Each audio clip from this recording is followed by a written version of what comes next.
Didn't mean for that to happen. I'll move it over a bit. There we go. Sorry about that, guys. I'm sending a lot of messages.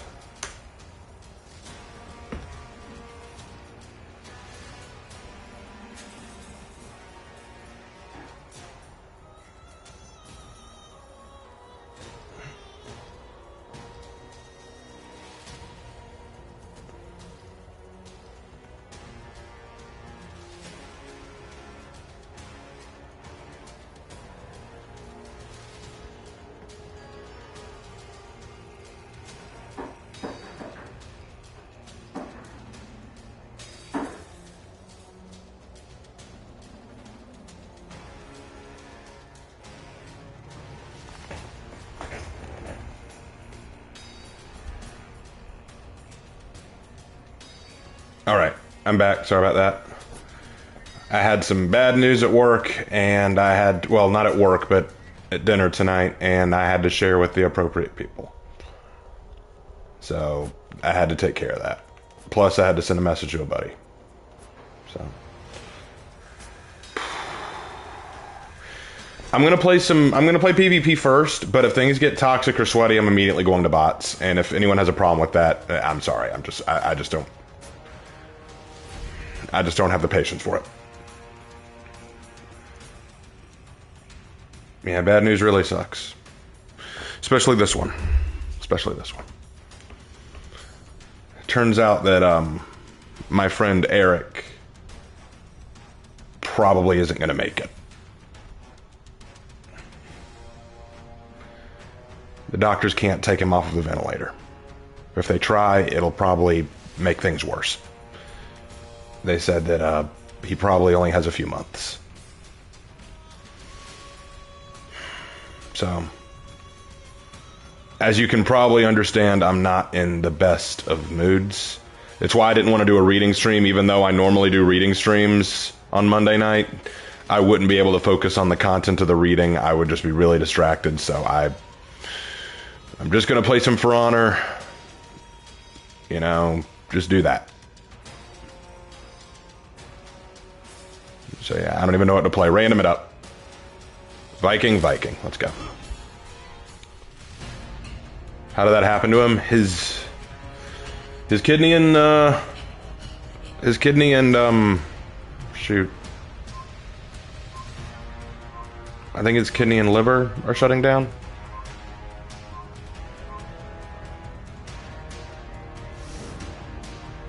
Like it's just, like he's just wasting away. Don't worry about it. I don't want to dwell on it. I just don't want to dwell on it right now. I appreciate your thoughts and concerns. I really do. Right now, what I'm doing is I'm praying for his soul. I'm praying that he knows the Lord and that the Lord will know him. You sure you want to stream today? I kind of have to, because I thought about not doing it. I thought about not streaming, but I've only got, what today, 28th? I've only got 3 days before the month is over, and I still can't make rent. So I'm trying to stream as much as I can so that I can make rent. I probably won't be able to, but I want to get as close as I can to the 550 goal. I want to get as close as I can. You lost Zone C. So I kind of need to do this. You captured Zone A. Man, F taxes? Nah, you're not kidding.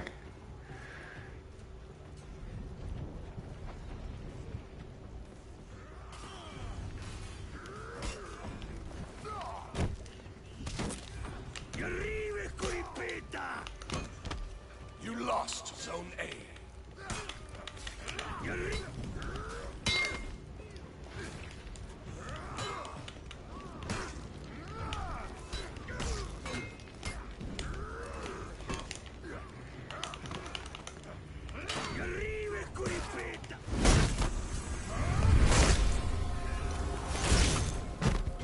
You captured Zone C. You got your first starter kit for DnD? That's sick, man. That's sick.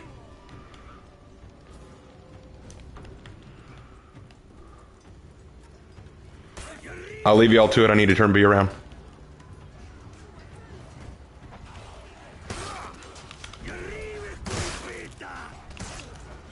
You captured Zone A.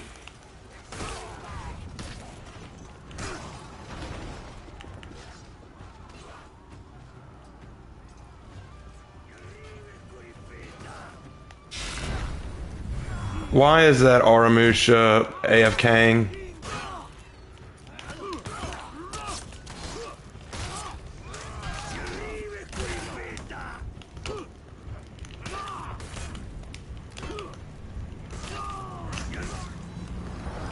Nothing I can do when your Aramusha teammate is AFK. If you're not going to play, just leave, man.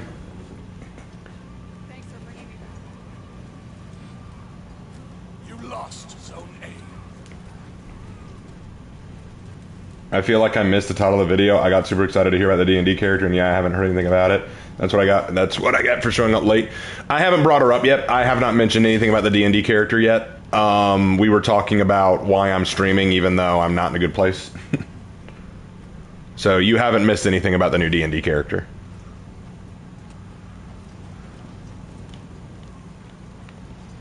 Okay, I thought that Raider was about to be a little sneaky boy.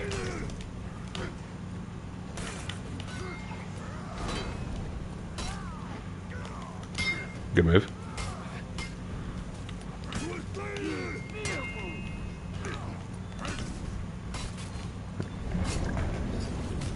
Yeah, I'm not going to count this match as a real match because we have an AFK teammate who just left for a bot, so no point in even calling it.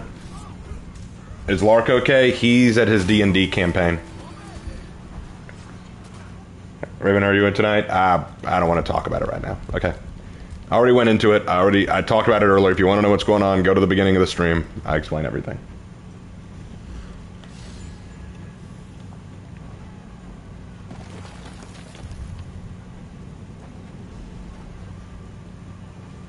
Hannah says that the design for the new character is really good.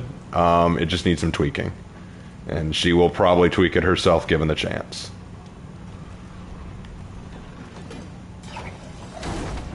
You captured Zone A. Okay. Okay, we're just parrying everything.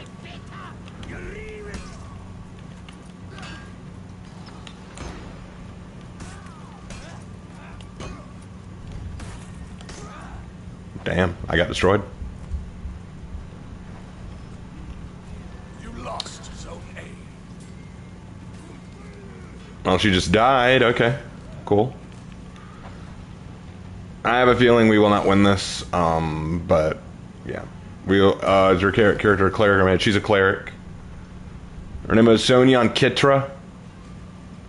She is a Yuan T cleric, light domain.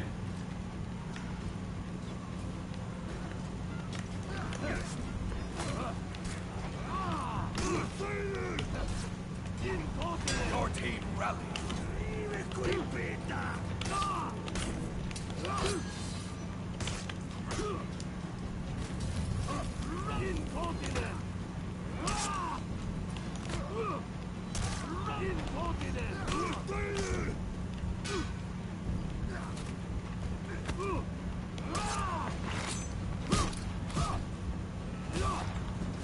Your team is breaking. Oh well. Is she a drug dealer? No. Your team rallied.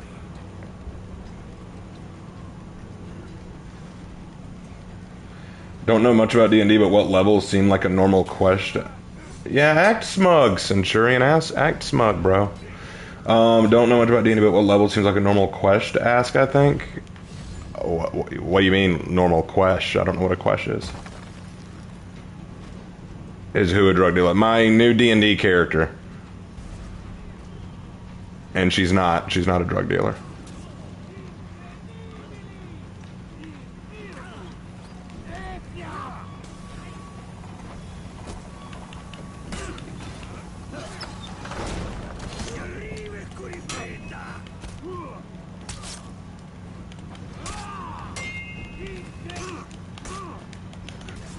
Your team is breaking.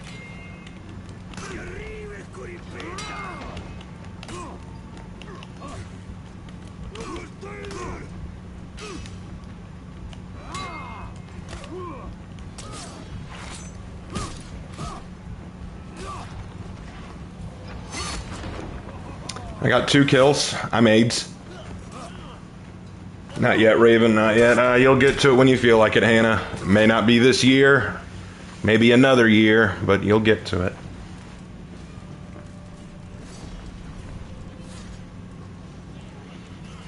But anyway, yeah, so her name is Soyeon Kitra. So she is a UNT cleric light domain. That is what I've created.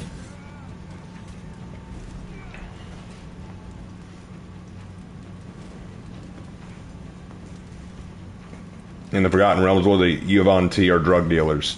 Well, she's not. Fun game, Raven. GG's. Oh, Dan, who are you? Were you on my team? Who are you? I did awful. But then again, I'm not in the best of mind frame, so I'm not playing my best.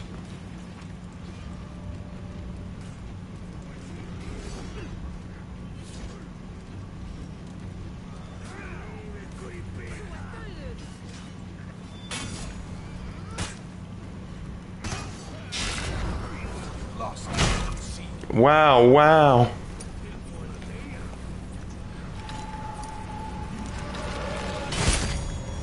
You're the enemy raider. Alright, man, good game. Good game. You did good. I did terrible, so. You can tell the Centurion he's a piece of shit, though.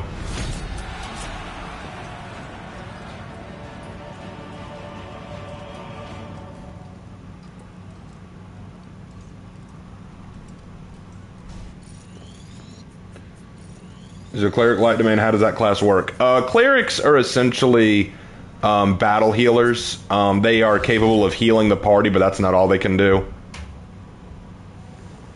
Basically, a cleric, think of them as like a holy priest who can fight you with divine power. That's essentially what they do.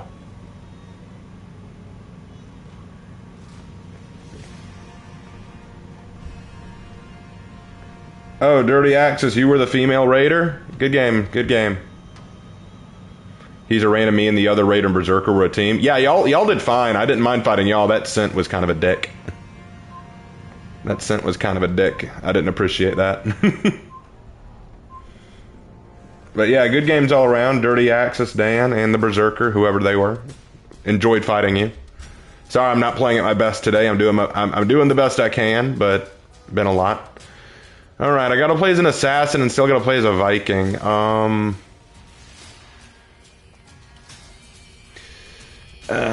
Let's just do it. Yeah, I didn't like him either. Yeah, he seemed like the type. I'll go Highlander. So that I can get some of my Viking order done.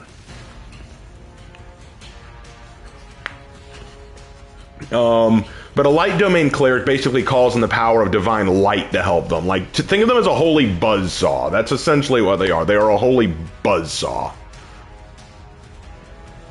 It's time to say hi, have a good day, bro. Thanks, Dan. You have a good day too, man.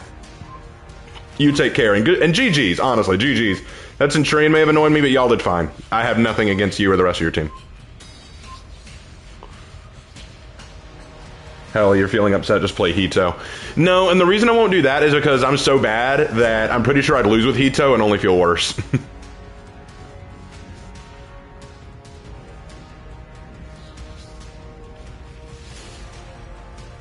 But so her story, if you want to know her story, basically, I'm still kind of setting it in the world of the Raven Lord, which is the lore world I created for my OC.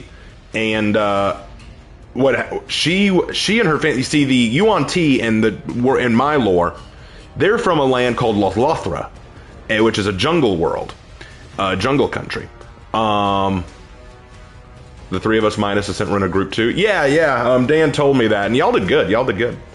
But they're from a jungle realm, and her family was kicked out of Lothlothra for a reason that's never disclosed. Her parents try to raise her in the country of Tigeria, but Tigeria is largely human, and while they're accepting of other races, UNT are not very well trusted because they're snake people. Her parents are having trouble getting jobs and having trouble taking care of her, so while she's still just a toddler, they take her to the Temple of Alanai, which is basically the Temple of the Divine God, and basically ask them to take her in, which they do, and she never sees her family again. While there, she doesn't have a better life. She gets bullied and mistreated a lot. She gets called a monster. Her tail gets pulled. And after one incident where a group of very mean girls trap her in a bathroom cupboard for hours just to make her feel shitty.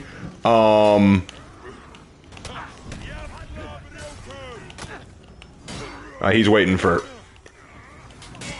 Okay, he's just waiting to parry punish. Yep, see. Thank you. You captured Zone C. You lost Zone A. Yeah, he's waiting to parry punish. Got it. Oh well. It's gonna be one of those nights, I'm afraid.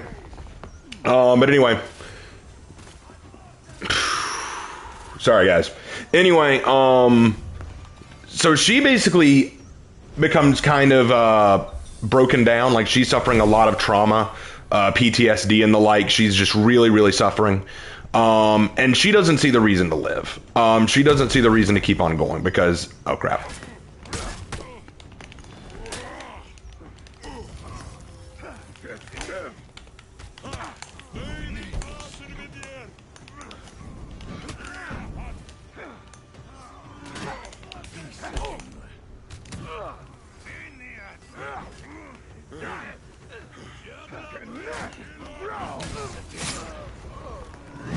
You captured Zone A.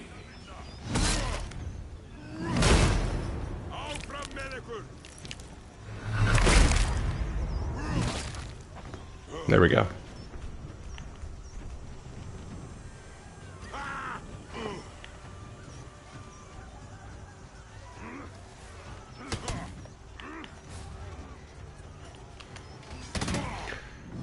Get this turned around. There we go.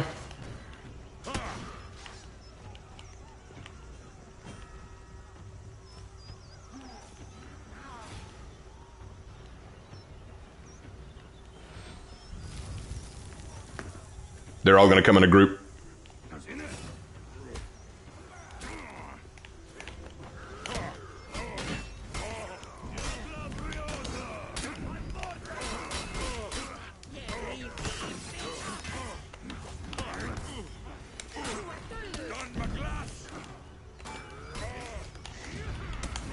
Damn, I mistimed it. I mistimed it horribly. That was all my fault.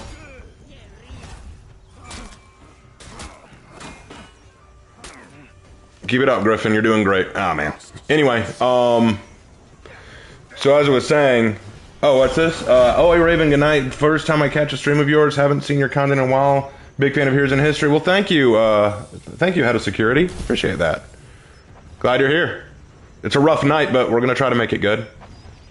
So anyway, so what happened after she started losing her will to live is Suyeon decided that she was going to take her life, but she gets stopped by one of the priests who decides to make her his acolyte. Like, basically, oh, crap. Ah, crap.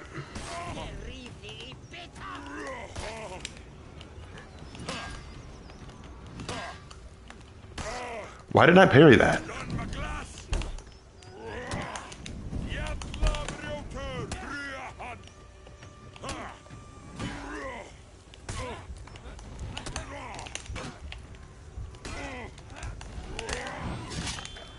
Good fight. Yeah, it was good. It was good. Needed the health back.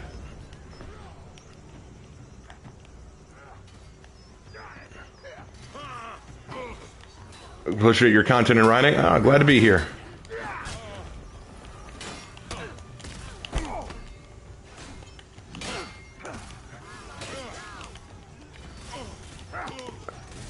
I hate the steering contest with this Magi. I hate the steering contest with this Magi.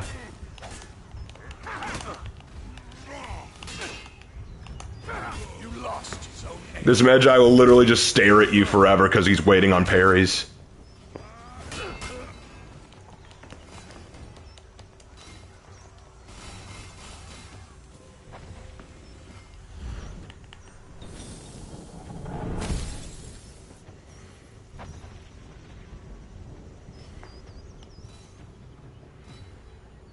I'll finish talking about Soyeon in a minute. Gotta catch our team up.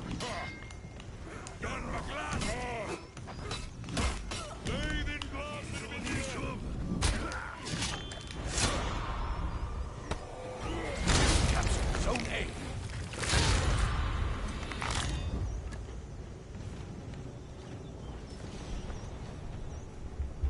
There we go.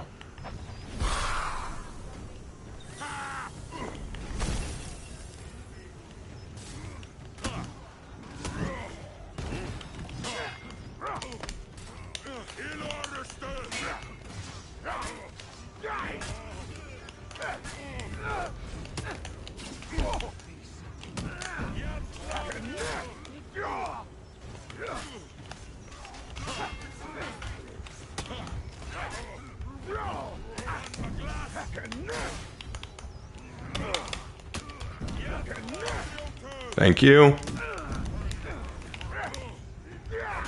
Damn. I keep getting close with this Magi, but he just starts his staring contest, and then I can't do anything. Looks like another loss, guys. Your team is ready.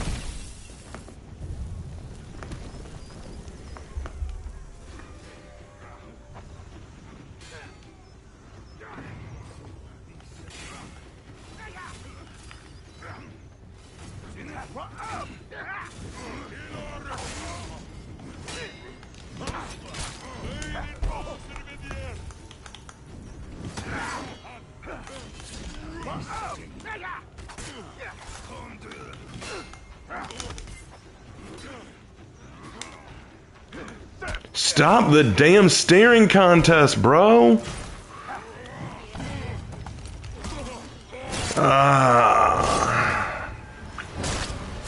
Okay. And the toxic lawbringer. Oh my god.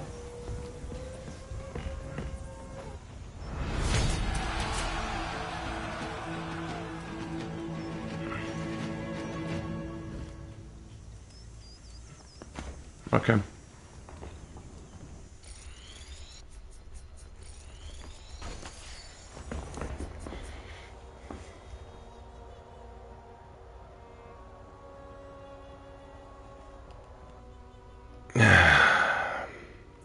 I'm out of that group. Let's go. I did shit. I did not do well. I did shit. Oh my god.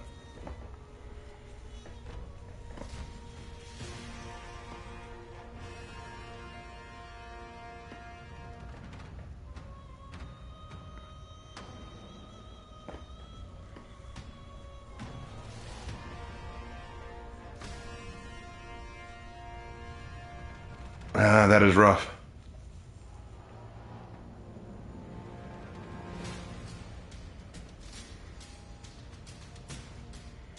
But anyway, so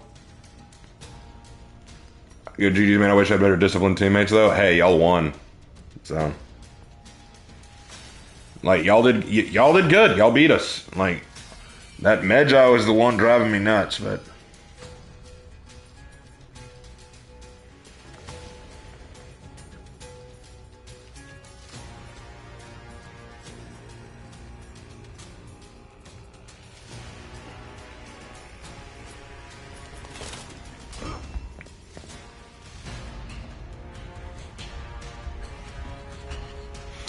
anyway, as I was saying, so after Soyeon meets this priest, he basically teaches her more about Alanai and helps her discover that, you know, her value, her worth is not determined by what she is and how people treat her, but by Alanai.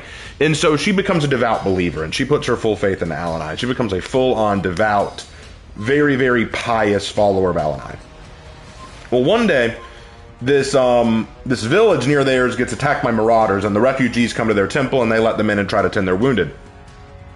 But no sooner have they started treating these wounded and treating their needs than all of a sudden the marauders show up at the temple and burn it to the ground and kill everyone inside. And So Yeon is one of the only ones who gets away, and she's shocked by this. Why would this happen? it begins to change her worldview a little bit. She believed that Alanai was the light of the world and that everyone needed his love, his light, his protection. But she has now learned that this is a very, very dark world that has largely rejected the light of Alanai. So she is not just going to turn a blind eye to it. If the world is that dark that it cannot see the light of Alanai, she will bring the light of Alanai. So she takes up with an order called the Order of the Holy Rite, and she sets off to become a cleric to bring light to the world. That is basically her story. Now, she's not entirely without her faults. Like, for example, she's pious to a fault. Like, I would kind of call her chaotic good in terms of alignment, chaotic good, because she will do what she thinks Alanai would want her to do, even if it's not entirely acceptable. She also is incredibly pious to the point that she will sometimes not do things that would probably be advantageous. Like if the party needs to deceive someone or lie to someone, she's going to have trouble doing it because she sees lying as a sin. Plus, she still hasn't fully gotten over her PTSD. She is incredibly claustrophobic because of that incident in the bathroom cupboard. And she also does not take discrimination very well. She can handle, like, minor things, but call her a monster or call her a weirdo, a hisser, or what have you, she'll get upset.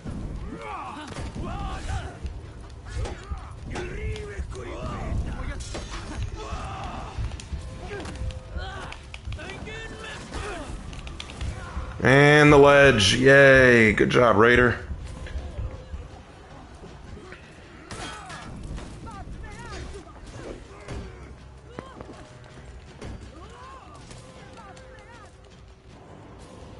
What happens if someone calls her scales? Like, she'd be upset.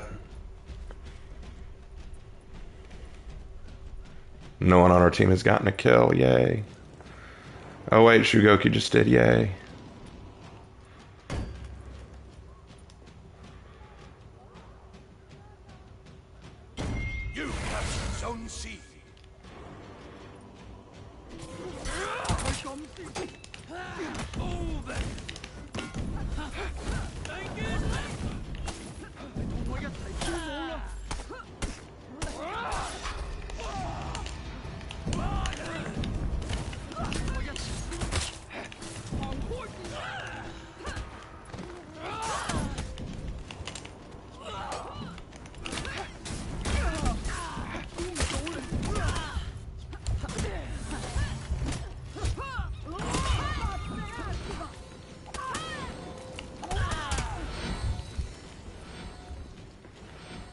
Thank you.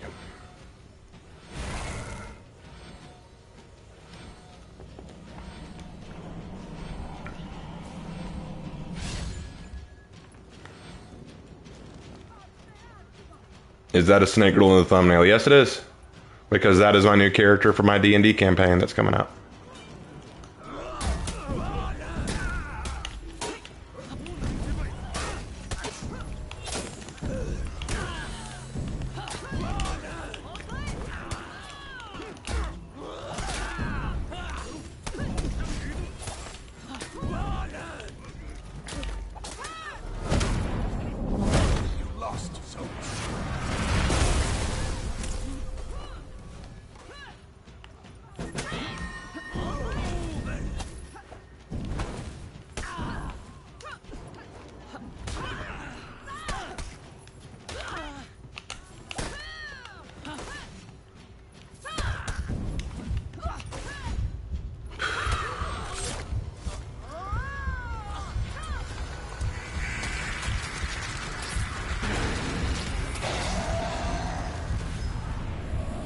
Lost this one too.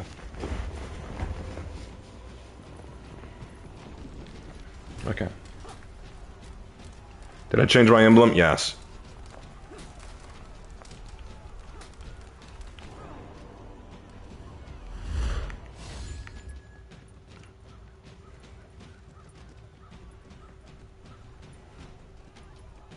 Hey, Red. You are here to watch a losing streak.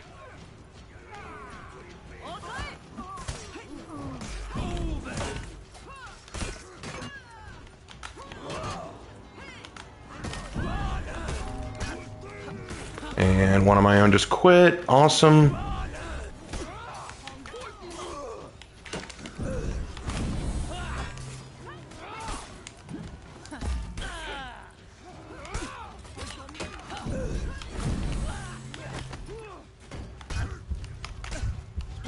You captured Zone C. It's one of those streams. It's one of my every nights lately, man. I don't even remember what winning looks like.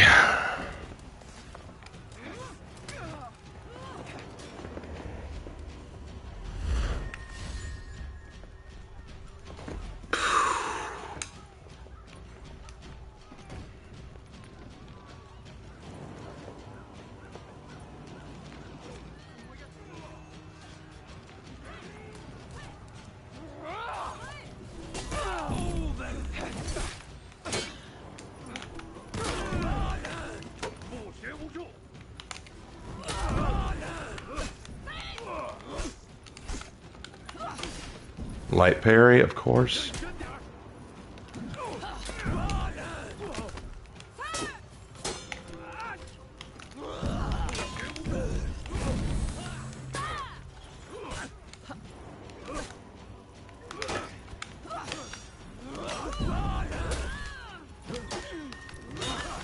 Again, light parry.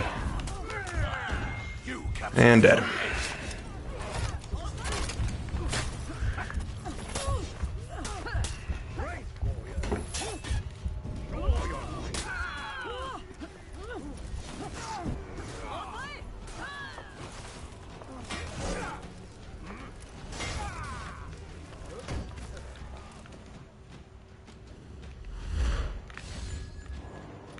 You lost Zone C.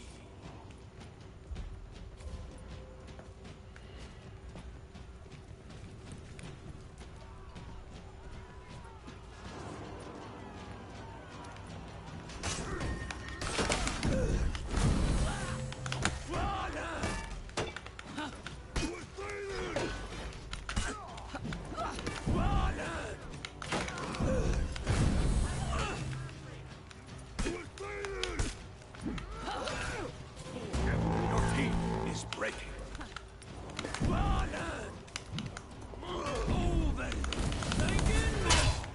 You're...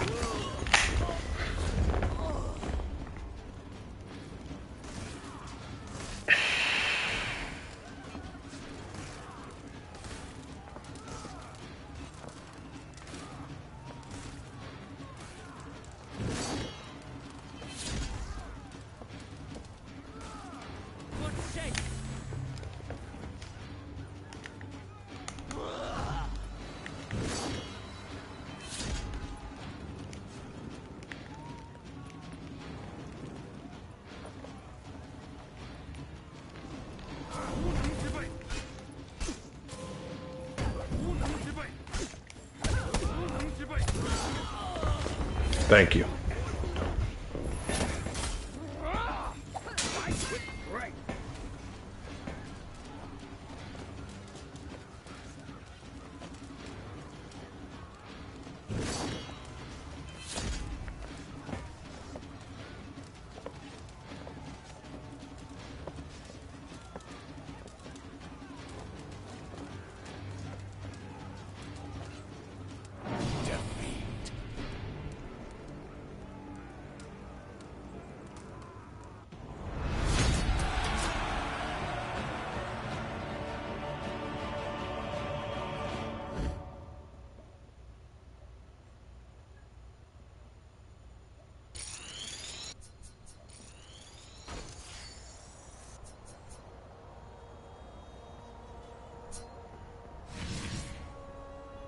Fuck this game, man.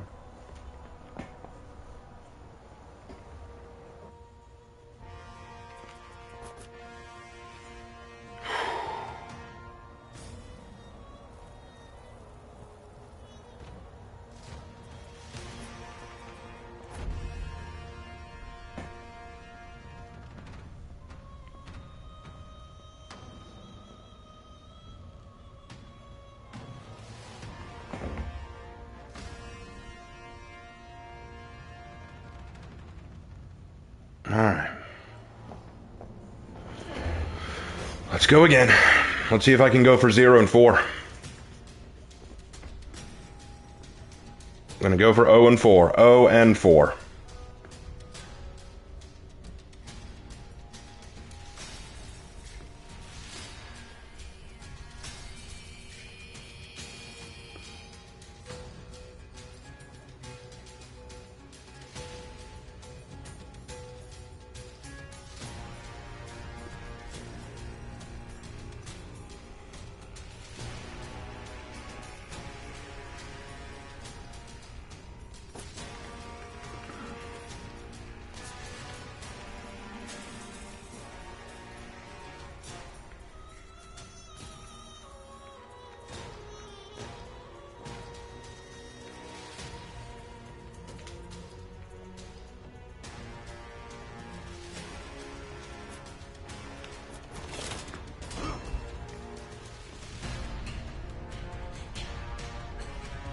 Alright, 0 and 4, guys, let's go.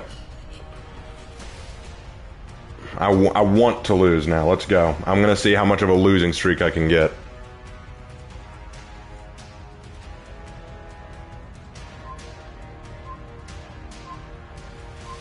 I think the Viking order is done. No, gotta do 2 more matches as a Viking. 2 more matches.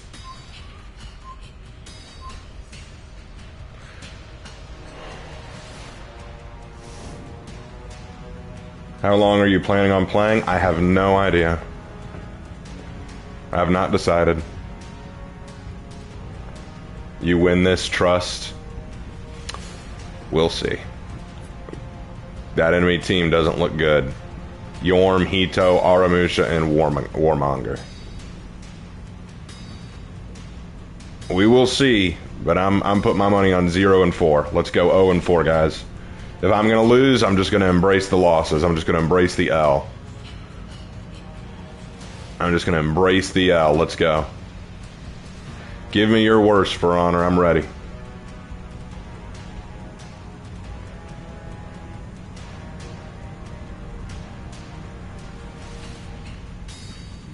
The goal has switched. I'm going to give it my best to lose. If you're playing a Viking, chances are you will win. Jonathan, you missed the majority of the stream. I haven't played anything but Vikings and I've lost everything.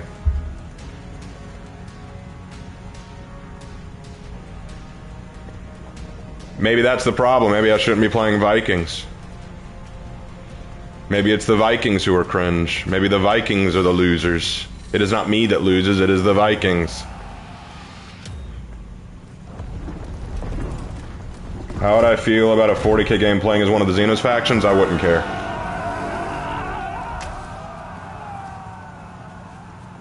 You're playing Valk. Valk can be pretty good.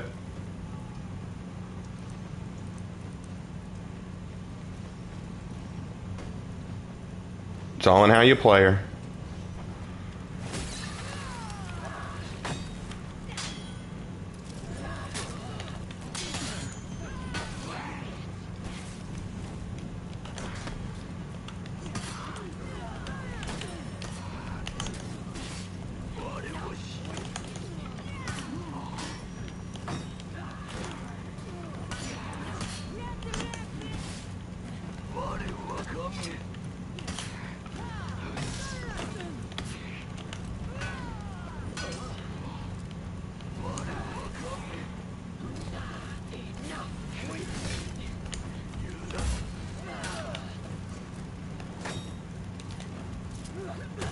I thought she'd fall for it.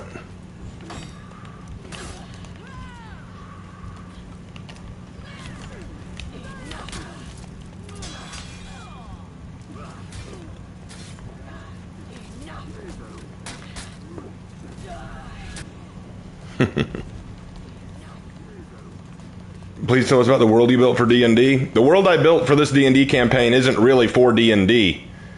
It's for the Ravenlord lore.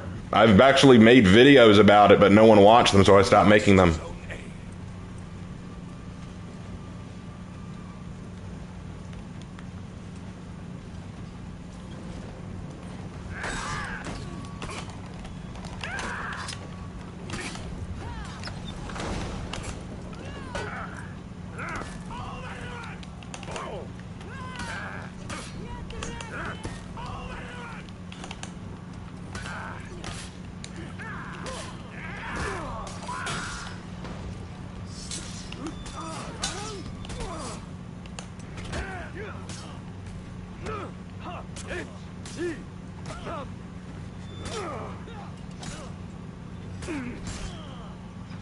You captured Zone C.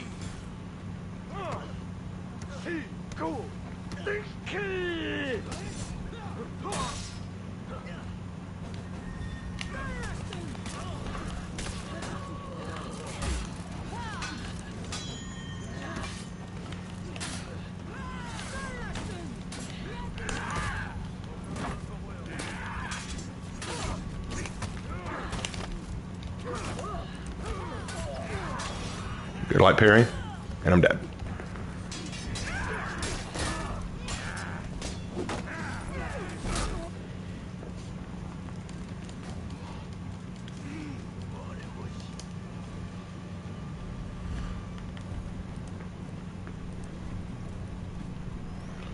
What does she look like? What does who look like?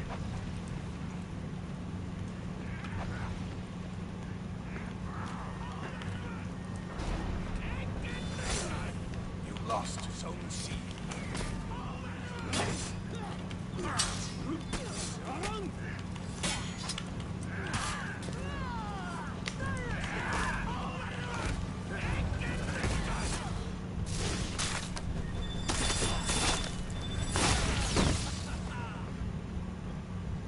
Okay.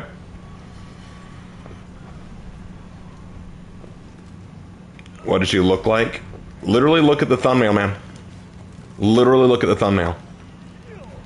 Hope everything is going okay so far. We're on a losing streak and we're trying to keep it going. Going for 0-4. And it looks like we're going to make it.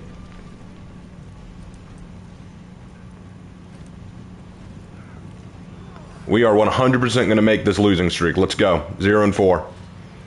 I want by the end of the night I make 0-10. Let's go. Let's go 0-10. You captured Zone A.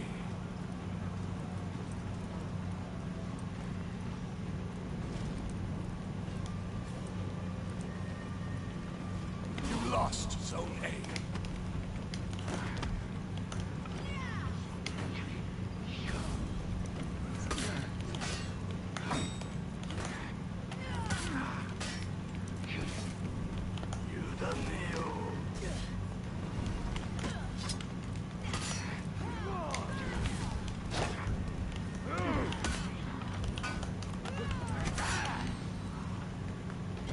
You captured Zone C.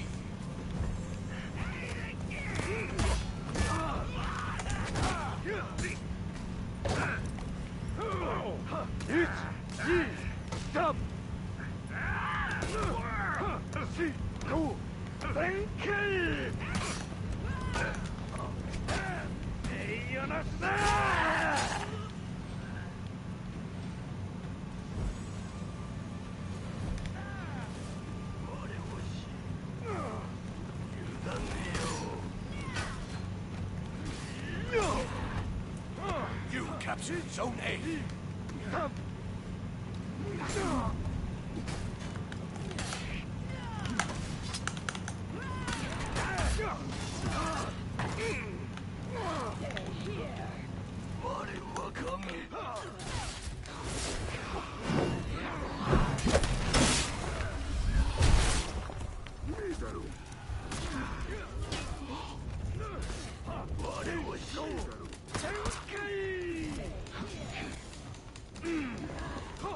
That's so I better heal.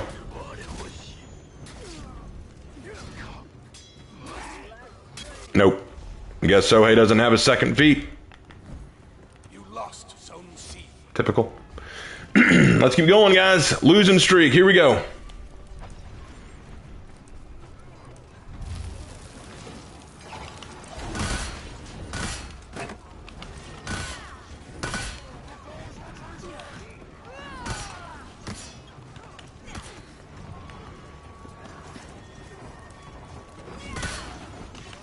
What inspired me to make a UNT cleric? Just felt like it.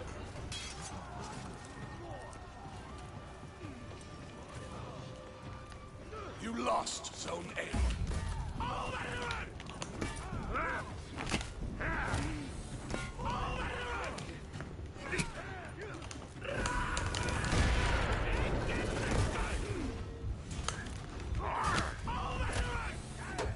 Okay. I thought the javelin would kill him, but like I said, losing streak, guys. Losing streak. I can't have luck. I can't have luck be on my side. Losing streak. Come on.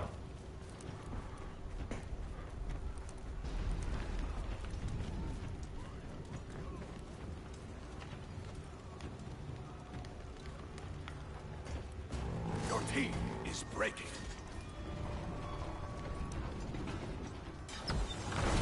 You captured Zone A.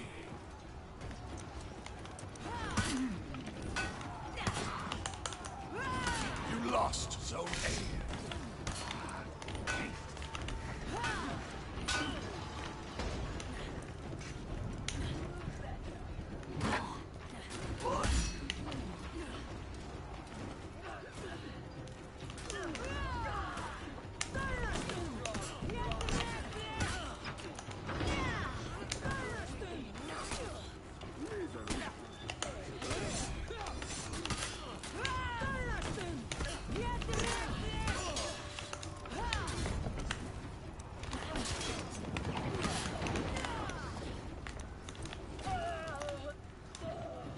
You captured Zone A.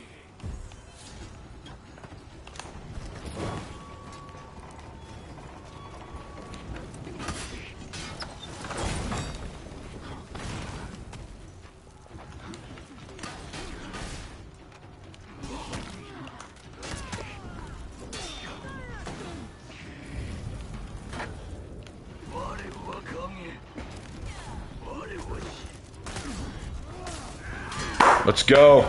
Let's go. 0-4. 0-4. I don't want to win a single game tonight. Let's go.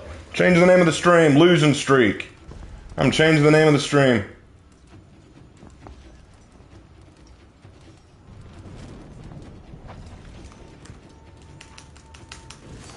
Defeat.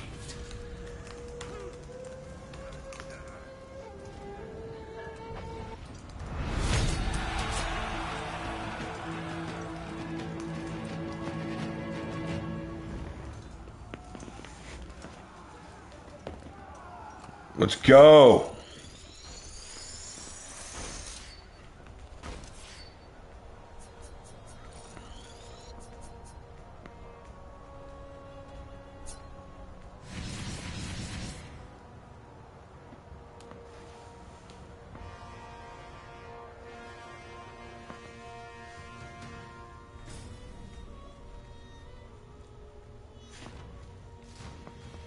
Let's go, guys. Let's go. I'm loving this. Let's keep going.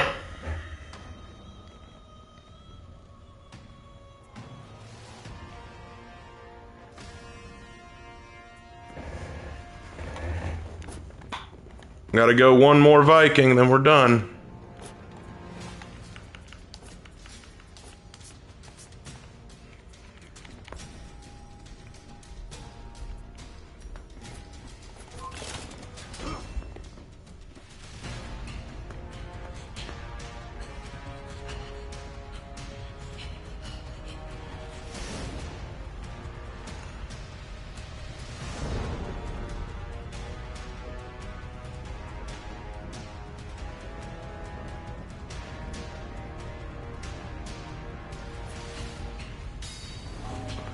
All right. Ooh, this doesn't look good, guys. The match is kind of even up. Can't have that.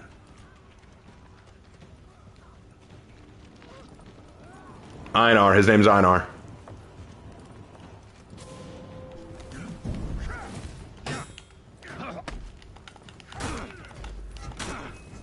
You captured Zone A.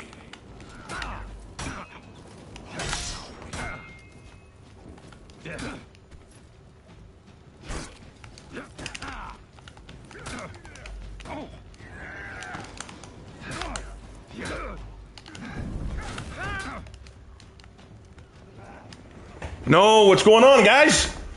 What's going on? We're winning? No. That's not supposed to happen. No. This isn't supposed to happen. Come on, someone come over here and kill me. Quick, gank up and get toxic, guys. This is not good. Don't let me win. You cannot, no, guys, I'm not supposed to win. I'm not supposed to win. Keep the losing streak. Come on, Shinobi, screw up. You lost Zone C.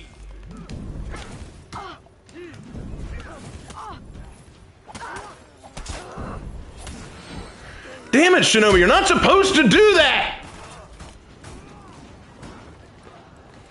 Guys, no. I was gonna do a full losing streak. Don't actually start helping me, Ubisoft. See, look at that. See, I helped him feed revenge, and now he'll kill the Sohei.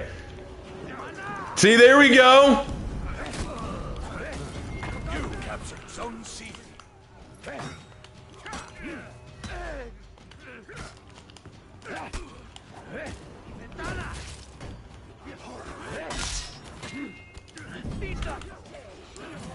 You lost Zone A. You lost Zone C. There we go. Yeah, bring it back, enemy team. There you go. Come on, enemy. Red team, let's go. They got this, guys. They got this. I know they can do it. Our team is dog shit. Let's go. Look, no, even if my team isn't dog shit, I am so bad I will drag them down. Come on. Come on.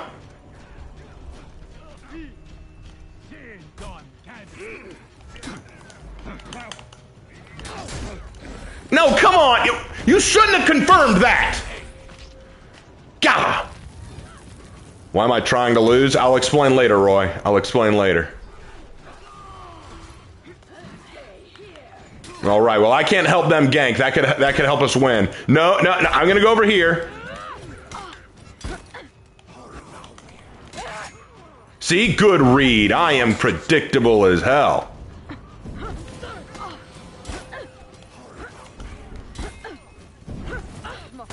Nope. Nope. I knew it'd be the third time.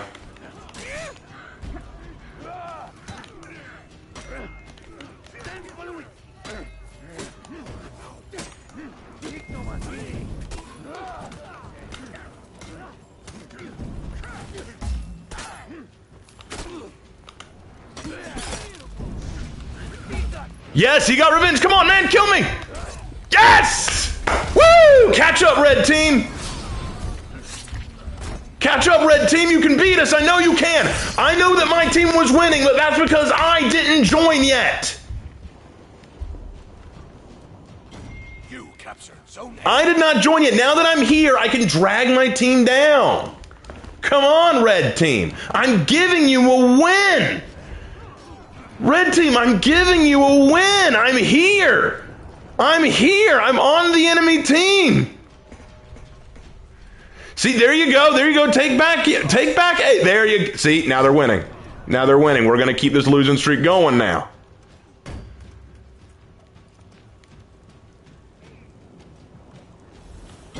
Now, y'all shouldn't have let me do that.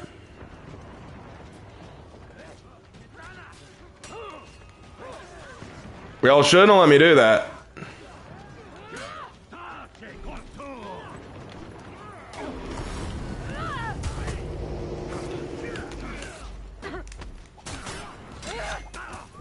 There we go. A parry waiting Afira, my favorite.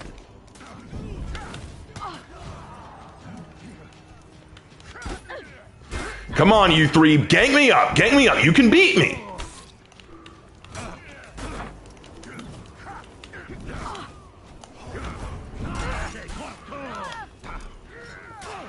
Come on, I threw an out of stamina pair. You should be ashamed of yourself. Oh my gosh! No! You cannot do this! You can't do this to me, enemy team! You can't do this to me! I was gonna lose!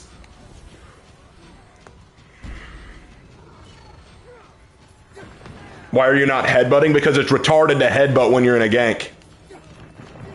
It is absolutely unhelpful to headbutt when you're in a gank. It exposes you.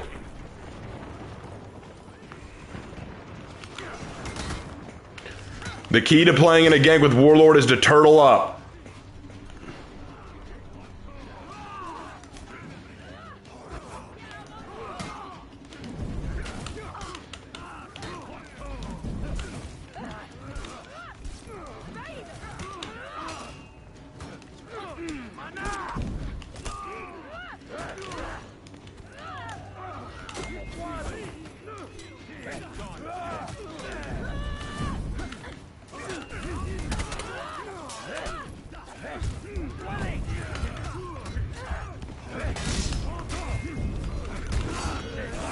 Yes! Come on, Black Prior! Turn it around, brother!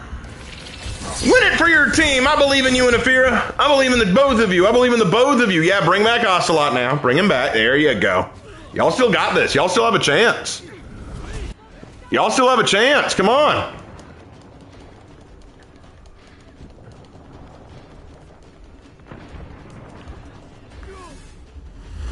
Front of the last few days has been tough, not gonna lie, dude. That's exactly why my mind is basically shattered now. Honestly, there's been a lot of other things going on in my life that make me incredibly depressed, but nothing I can do about it, so I'm just gonna have to deal. I'm gonna walk very intimidatingly over.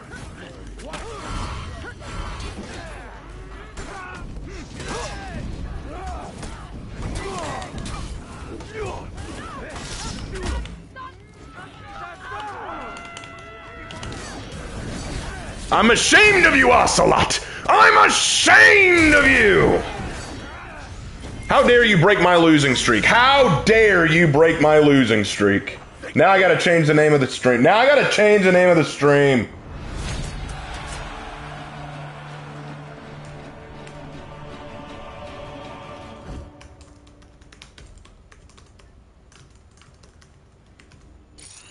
I guess I'll change it back to what it was.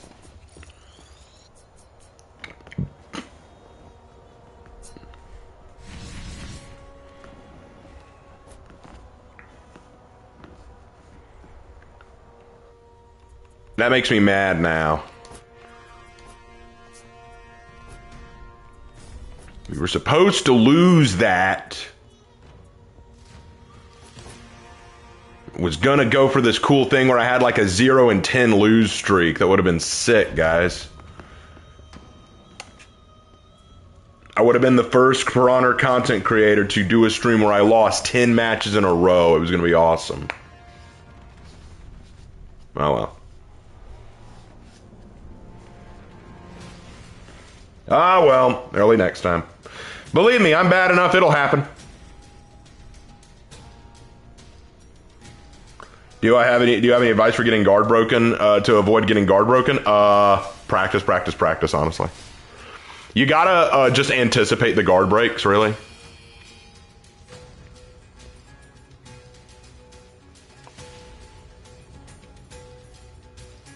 Alright, let's see how this goes. I think I'm done with Vikings. Yes, I just need to play Assassins now. Assassins is the name of the game. Alright. Let's go... Orochi.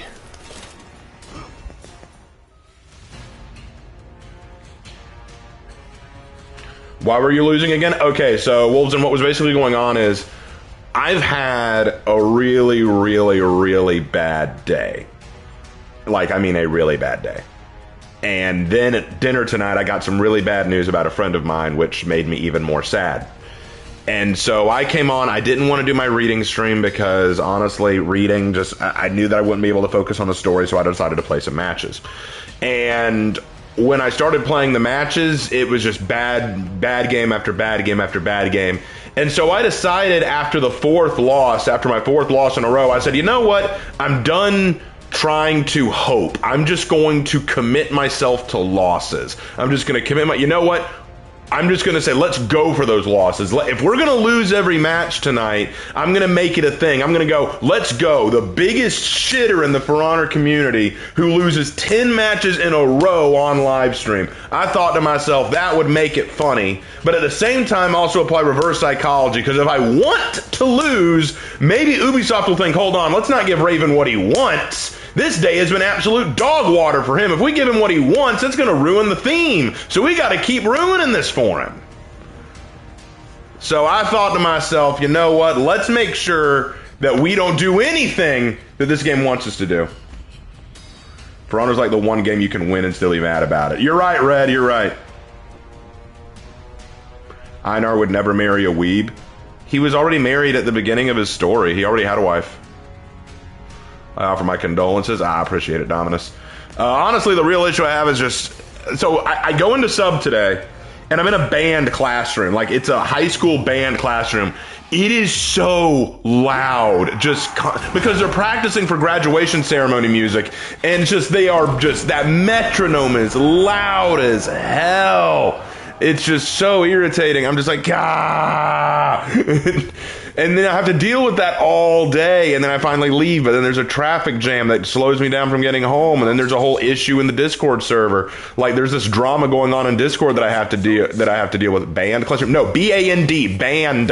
Band, like a rock band, or an orchestra band, or a rubber band.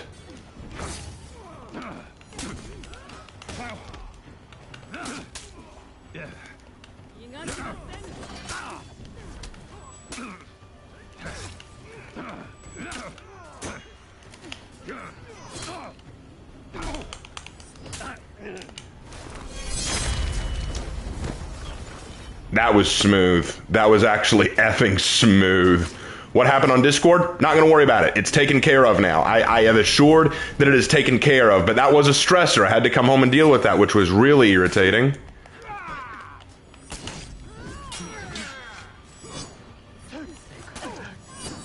Crap. I'm surprised I didn't get knocked over.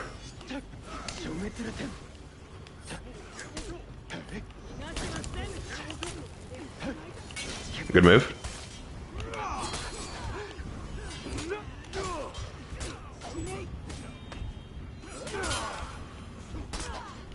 How'd I fall? What? How'd I fall? And then, of course, after I leave to go eat dinner, I find out that my friend who I work with, Eric, is in the hospital. Well, I knew he was in the hospital, but it turns out his condition is way worse than we thought, and he might not make it. Actually, they're pretty sure he won't make it. And that was very depressing to hear. I was very upset about that. So, yeah.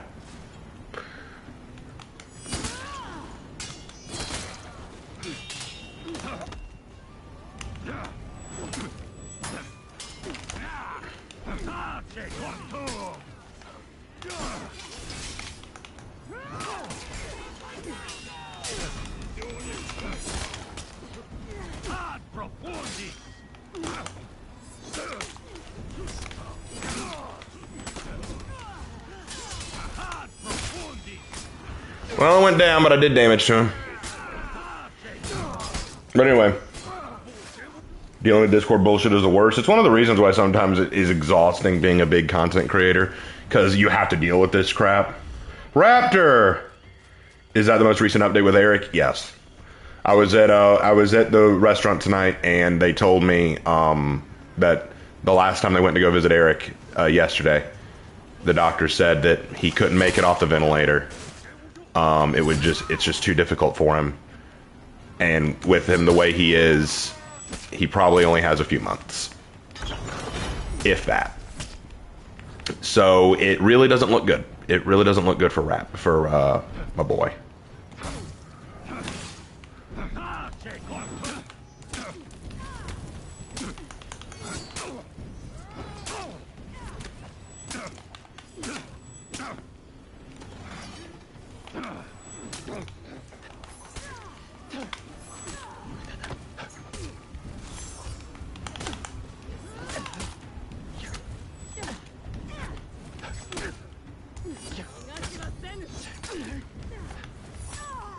Damn.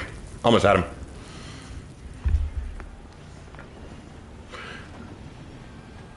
I mean, hospitals are never correct. Here's hoping.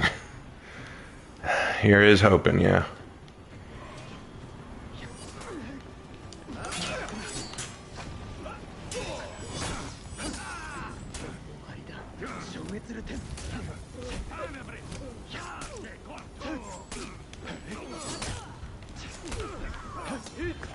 Love that bleed on Kyoshin, man. So good.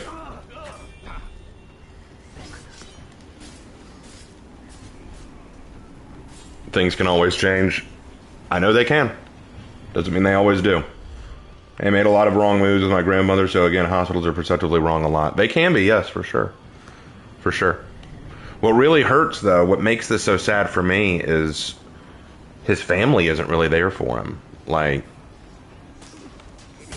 Eric's family isn't really there for him right now, and that makes this a lot worse.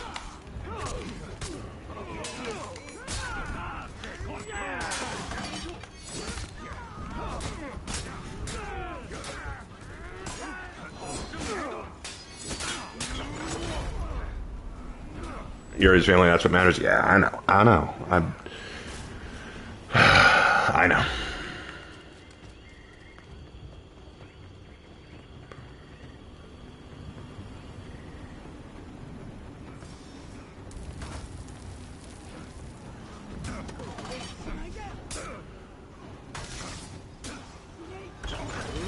No, you're fine, Raptor. I know what you're trying to do, and I really do appreciate it. I really do appreciate it. Just, it's a lot. It's a lot. I'm surprised that hit.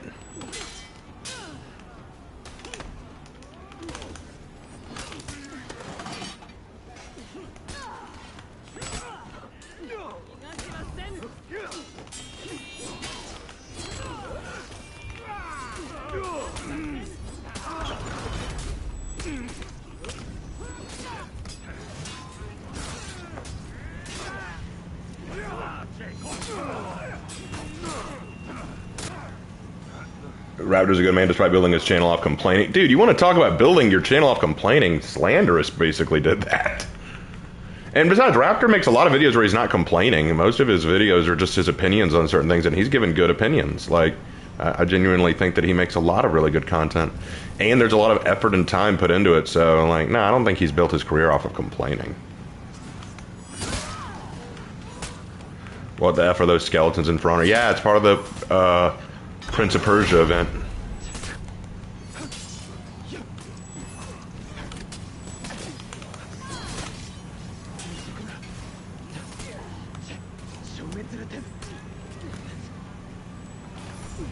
Enemy team is breaking.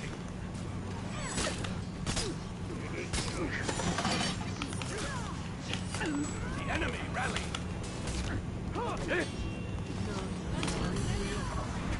Grow that 4th feet, bro. Team is breaking.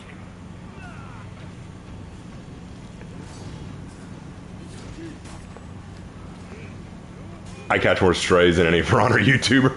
Not any, but probably more public. But nah, dude. Honestly, I'll tell you a secret, Raptor. Although it's not going to be a secret after I say it. Most me and the other For Honor content creators really like you. Like, me and several other For Honor content creators really like you. Like, me and Havoc have glazed you a little bit. I'm not going to lie. Spook has glazed you. Wex has glazed you. Like, we all think you do great work. Like, so even if the rest of the community thinks you're cringe, we don't, so.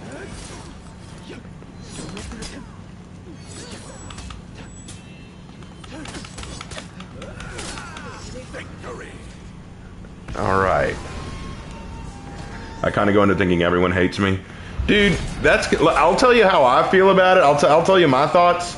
Do you want to know why I couldn't believe it when you, Wex, Spooky, and all these others started reaching out to me after my video? I didn't think y'all knew who I was. I genuinely thought I am this nobody content creator who makes content no one wants to talk about. Like, I'm the guy who makes the history videos. I'm the guy who tells the stories. I don't play the game well. I don't have cool compilations. I don't know anything about the balancing or the numbers. I don't know anything about that kind of stuff. I am not good at it. And so all of a sudden I get told, hey dude, we actually really like your work. We think you're really good. We enjoy your content. And I'm thinking, are you sure you're talking about me? I'm Raven Knight. You know who I am. I'm the guy who is shit. And I couldn't believe it. So I've gone into most of my YouTube career thinking I was a nobody. One of the reasons I didn't do all the stuff a break and run asked me to do is because a break and run is always trying to say, hey man, you got to get out of your comfort zone. And I was scared to, because I was sure the minute I step out of my comfort zone, people are going to say, who is this guy? Break, who is this? And then when he says, oh, he's Raven Knight, he does the history thing. And then they go, oh, like, you actually care about history? And then I just kind of go back to my corner with my can of beans and go, someone will like my content. Someone will. So believe me, dude, I know what it's like to be down on yourself. I am the king of self-flagellation.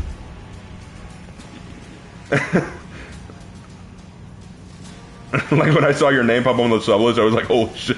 Nah, Raptor, I'm not gonna lie. I loved your stuff, dude. Like, I never thought you or anyone else would notice, but I loved your stuff. I loved Wexra's stuff. Believe it or not, a break and run and Havoc were the first two people I watched on Twitch. That's how I found Wexra. And I was like, oh, let me watch her. She plays PK. I'm not good at PK. Maybe she can play it better. Watch her play PK. I'm like, okay, I need to get better at PK. So I just started watching all these people and I really liked them, but I never said anything to them like you or any of these others because I was like, who am I to these people? Who am I that the Raven is so cringe? Like, I didn't think anyone gave a damn, so I didn't want to put myself out there. I know that I should have now, but at the time, I didn't know. Speaking of PK, let's go PK. I need to play an assassin. I like your content except that you're dissing my favorite chapters lately. Oh, Space Wolves? Yeah, I diss them pretty hard. Trust me, everyone who knows who you are. I know that now. I know that now, Raptor. Thanks to you and Wexer and all these others, apparently everyone knew who I was. So I'm like, wow. I feel so internet famous. I just didn't know. I just didn't know. My IRL friend who played DBD with me knew who you were and got mad when he didn't ask you about the Astria video.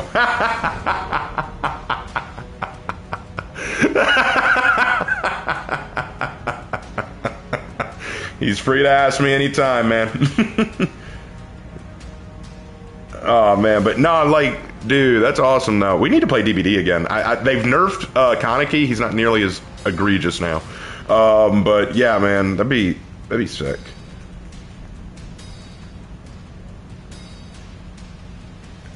Speaking of DBD, yeah, I was just saying it's fun to play. Yeah, now that they've nerfed Kaneki, it's kind of back to normal. It's kind of back to normal now, isn't it?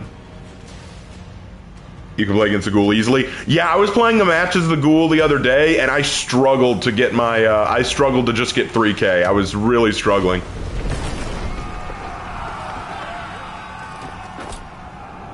Raven is like an anime MC. He has no idea how popular he really is. No, fam. If I was an anime MC, that means I sit in the far desk, second one to the back, by the window. That's how it always is, and I'll also have really effed up hair. Like, I'll always have really effed up hair, and there will be a very strange girl that is oddly into me, and there's not a girl on this earth who is into me.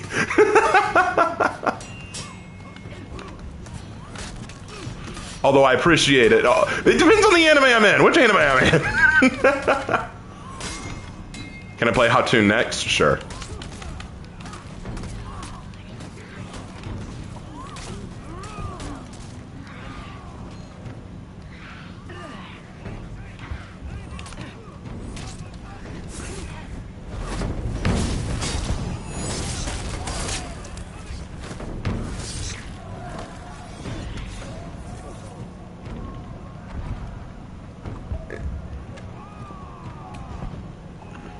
Raven, would you say you have a clapped hairline or no?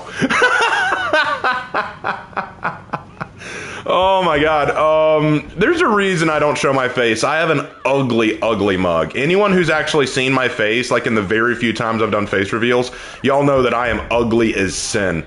I unfortunately have my dad's receding hairline, so so it's not, I'm not gonna say that it's like a clapped hairline, but it's not impressive.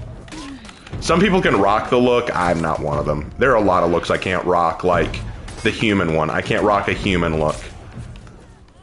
I think I'm some kind of I'm some kind of freak of nature from the Outer Rim. You know how when Luke Skywalker and Ben Kenobi go into the canteen in the first Star Wars movie and they see all these weird-ass creatures there? Yeah, that's where I was spawned from. I was spawned from the ass crack of one of those things. I have a face made for radio and a voice made for print.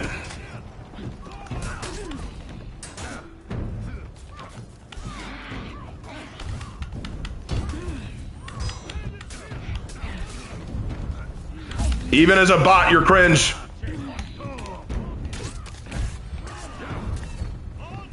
There we go.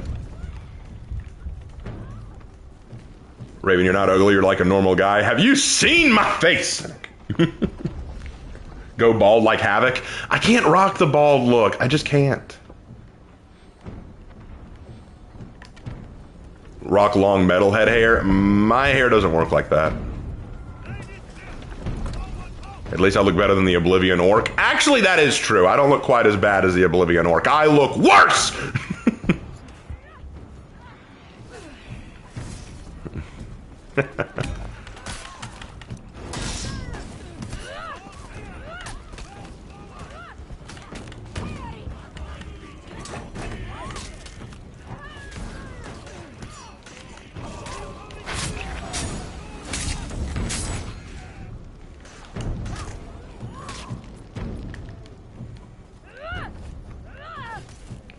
He has a nice stubble. Actually, okay, I'll give myself that. My stubble actually grows pretty good. I'll give myself that much. I'll give myself that much. I'm the king of self-deprecation, but I will at least say I can grow a nice beard.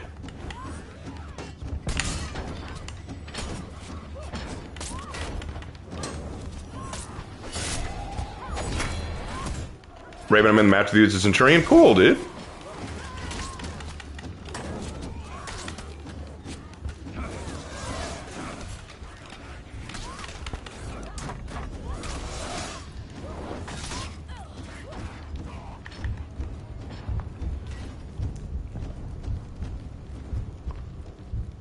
Wait a minute, where's Lilith?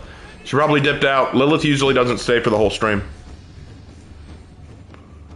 But no, I do want to say this. I know that I'm hard on myself, and that probably will never change. I have horrible self-esteem issues. But I do want to say thanks, guys. Like, Raptor especially. I'm glad that you dropped in. And Red too, if you're still here, Red. I don't know if Raptor and Red stayed. But I want to thank you both. You know, y'all are really awesome. And my entire community, really. Y'all really do make this worth doing, and y'all help me through the bad times. You know, we're not promised a happy life. We're not even promised a long life.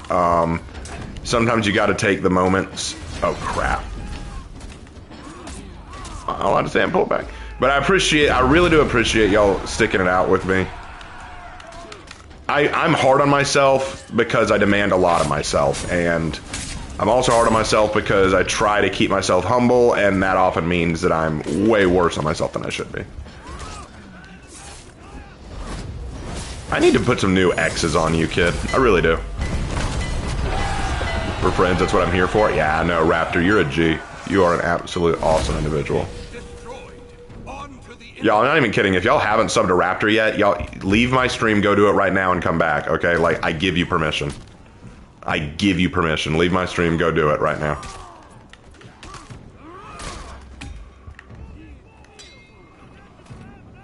But Raven, you're an awesome individual in my experience. I appreciate that. I do. I mean it. Keep the stream open, do it later.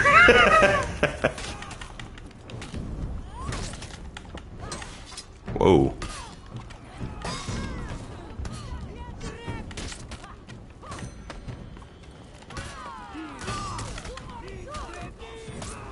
Part of the reason I need to play PK more is I need to master her deflex. Raptor is awesome, guys. Like, if you've never talked to the guy, he's a really cool dude. He is really cool. Goated at the game, goated at content. Y'all gotta sub. Y'all gotta sub to him.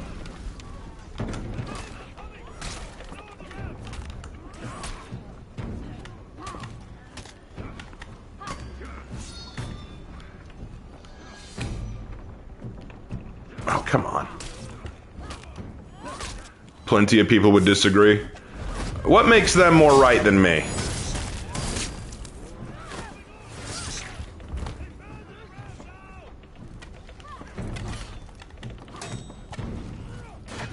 I may be bad at a lot of things. But I think that I'm a pretty decent judge of. Well, I won't even say I'm a good judge of character. I did date a girl that cheated on me. Okay, take everything I say with a grain of salt. Raptor might not be the best. Kidding, JK. I'm joking. Oh my god.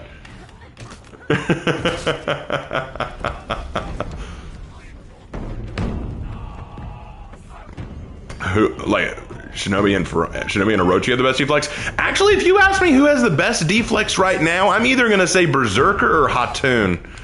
Because Berserker gets a free guard break off of his deflect, which is awesome. And Hatun's deflect grants a pretty strong punish.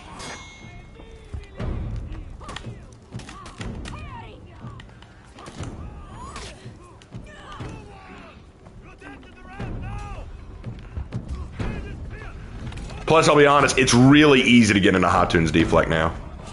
How about Glad? Glad's is good. My issue with Glad's, though, is it doesn't break hyper armor, unfortunately, which annoys me.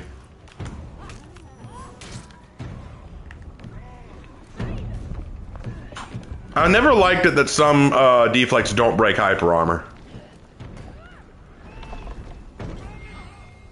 But I think Hatun's is the easiest to implement as well. Like, it's the easiest to implement and gets the most benefit with that engaged. The problem I have with Berserkers is if I accidentally get, you know how you can accidentally get a deflect like you didn't mean to and you accidentally get it? Because it was an accidental thing, I forget to hit the guard break button and take advantage.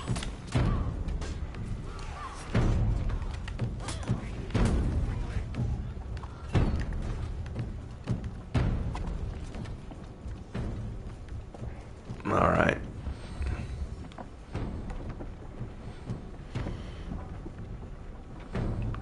Shinobi's deflect is easily the coolest. Well, I mean, it is cool, but it's not the best, I'd say. It's cool. The animation for it is cool.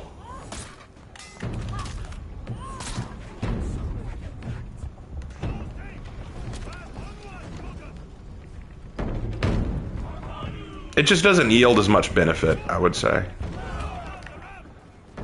Oh, I gotta go fix Zone 6.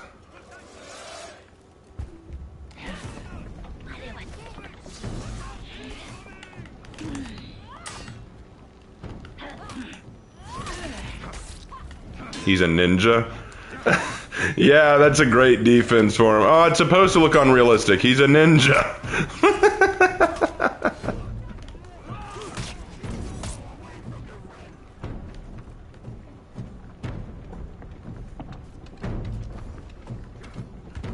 He needs. I love Shinobi because he just embraces the anime. He literally does a Naruto run. How can you hate him?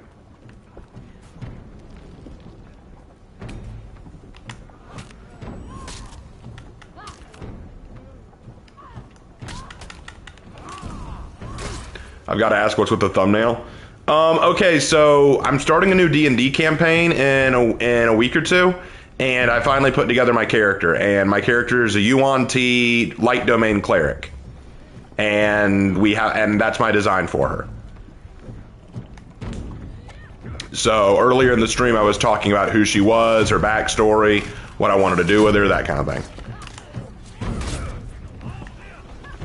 You gotta understand, when I do YouTube for honor streams, I just kind of do whatever I want with the thumbnail. I don't have a rhyme or reason. I'm not out here trying to go, oh, look at this, I've got this really cool image. I'm just like, I'm just gonna do what I want. I'm just do what I want. People who know me get it, you know? Raven, I gotta know if you could get one of your DnD sessions animated like Vox Machina, which one would you like to see animated? Well, we've only done 2 DnD campaigns so far. Well, I've only done 2 DnD campaigns so far. This will be my 3rd. If I had to get one animated, I guess our last one would be good. You wanna rehear her story? I'll tell it again in a minute. Let me kill this cringe Hitakiri. No! I had to kill that cringy Takiri.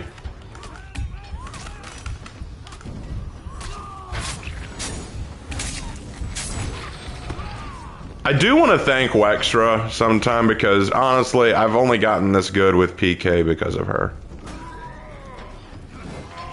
Well, her and Havoc. Havoc also taught me a few things. Oh, no, no, no, no, no! I can throw bombs too!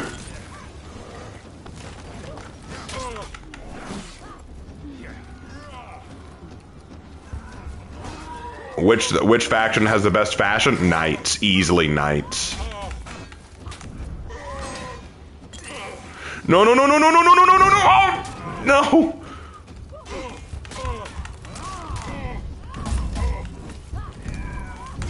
Aha! I was too smart for you. Still too smart for you. Come on, do it again. Yay! No Wulin. You asked who I thought had the best fashion. I think the Wulin have the best. The Knights have the best fashion. I love the Wulin, but their fashion is not as goated as the Knights. Now, if we get a new Wulin and they have really good fashion.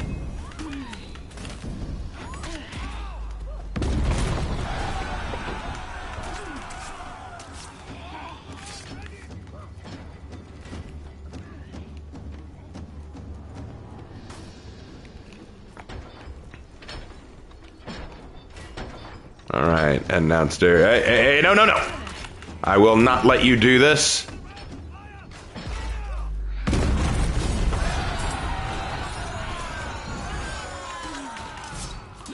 Inner gate destroyed. Kill the commander.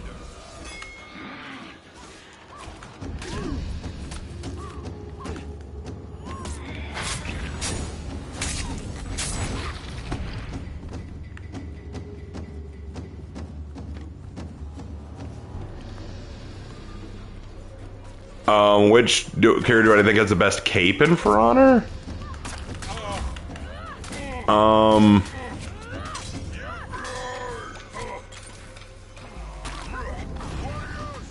gonna say Zhang Jun. Oh, I'm sorry.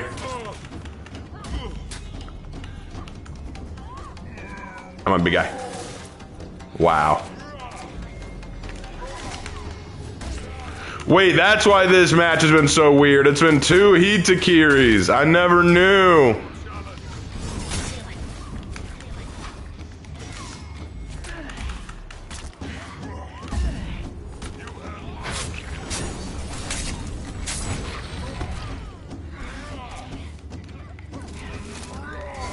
Oh no! Boom!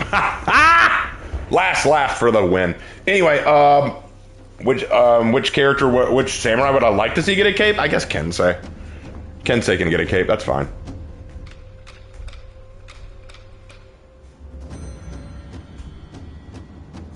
I think Outlander's fashion is outstanding besides Hatoon's. I think Hatoon has some pretty good fashion.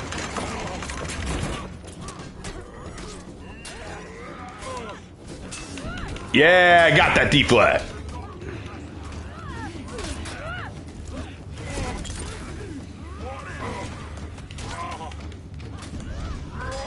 No.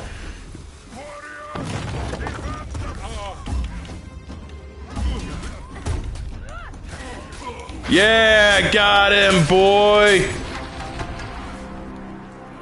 That's how it goes. The complete opposite. The entire Outlander fashion have mid fashion. I don't know. Okay, so Medjai's fashion is on point. Pirate's fashion is hit or miss for me. Afira, she's okay. She's got some okay ones. Ocelot has some great fashion. And Hatoon has some pretty decent fashion too. So I'd say that they're upper mid. Low tier good. Want to talk about who has bad fashion? I'd say Varingian has pretty bad fashion. Most of her looks aren't that good. All right. We got time for 2 more matches, and then I'm going to call it a night because I need some time to relax. I got a interview tomorrow. We're going to be interviewing a goated For Honor content creator tomorrow. It's going to be awesome. I'm looking forward to that. And then I got another interview on Thursday, so look forward to some more interview videos, guys. It's going to be great.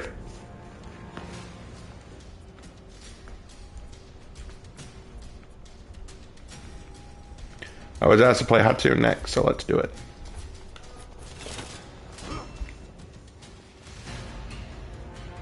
Your parents on Thursday? No, I won't be able to interview my parents on Thursday. I will only be able to interview my parents next time they come down here. And I don't know when that'll be. I've told them that y'all are interested.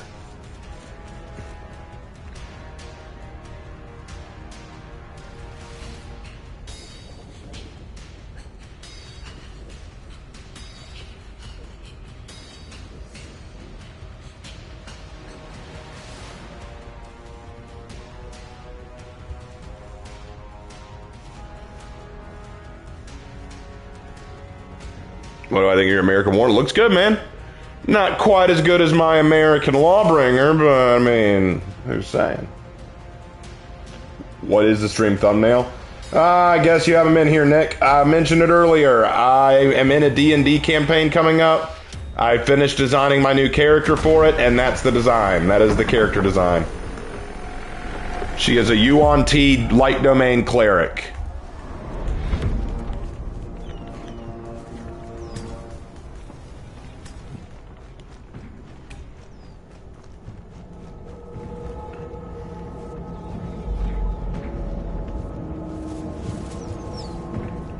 She is a UNT light domain cleric.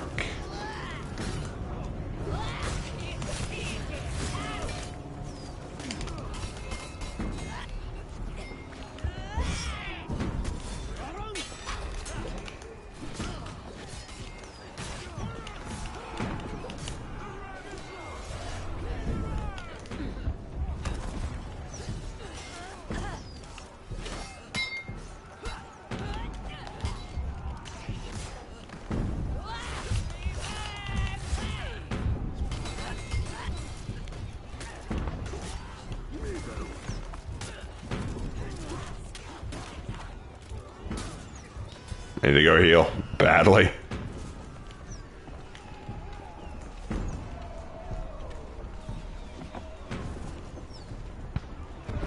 Am I liking the new prestige system in Space Marine? Yeah, I like it. I like it, man. Raven, your favorite candy? Three Musketeers. What are we going to say about your D&D character story? Okay, so her name is Soyeon. And she is a UNT light domain cleric. Basically, her story is that her story takes place in my own world created for the Raven Lord, my OC. That's kind of where this campaign is going to take place, in that created world. In this world, the UNT are from a land called Lothlora. And her family was banished from there a long time ago for reasons undisclosed. I'm not gonna get... There we go. Damn it. So her family was banished from there, so they're living in Tigeria, which is a human focused country, but they do accept other races, though the UNT are not as well accepted. And her parents are struggling to get jobs, making meat, and take care of her. So basically, without any other choice, they drop her off at a cathedral of the divine god Alanai. And they take her in, but she doesn't get on well. She gets bullied a lot. She gets mistreated. She gets harassed. It's pretty awful. And she gets attacked. She gets berated. She even gets locked in a cupboard at one point by a bunch of girls who want to mistreat her.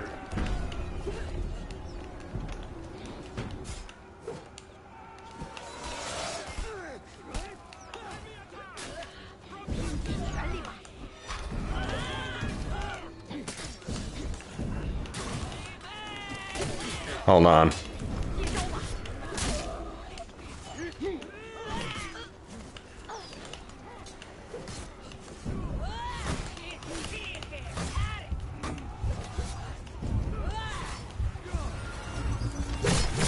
Anyway, so she's developed PTSD and a horrible sense of self-loathing. She basically hates herself. And she tries to take her life on a certain occasion, and she gets saved by one of the priests who basically helps her reveal that her value isn't determined by what she is or who people say she is. It's determined by the love and compassion of Alanai. So she becomes a very pious, very devoted believer and begins to move past all the problems that she's been facing. When she becomes a teenager, a town nearby her village is attacked by marauders, and the denizens come to hide in her temple and seek shelter. They come and she treats them. The temple does their best to help them out. But then the marauders show up and attack the temple and burn it down and kill everyone inside.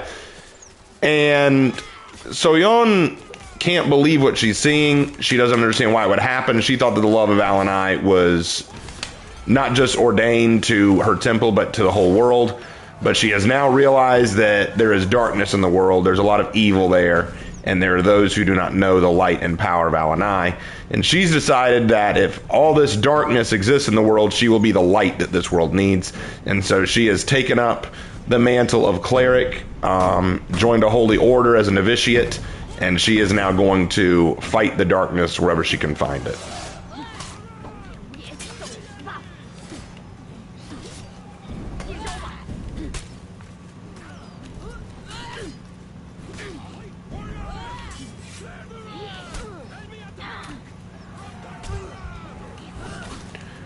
Hey, thank you for dropping by, Red Man. Really appreciate it. Glad you came, man. Sorry that it was a rough stream starting out, but glad you came, man. Thanks for dropping in. And I'll remind me later. I'm going to plan a day where we can do our duel.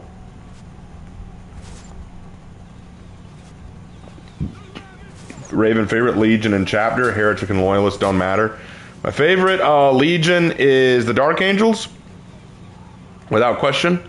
My favorite chapter is still the Dark Angels. But if I had to pick a second one,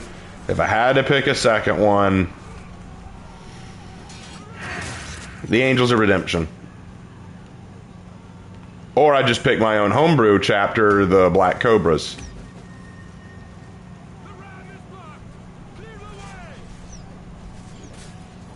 Well, now I've told you guys the story. What the hell?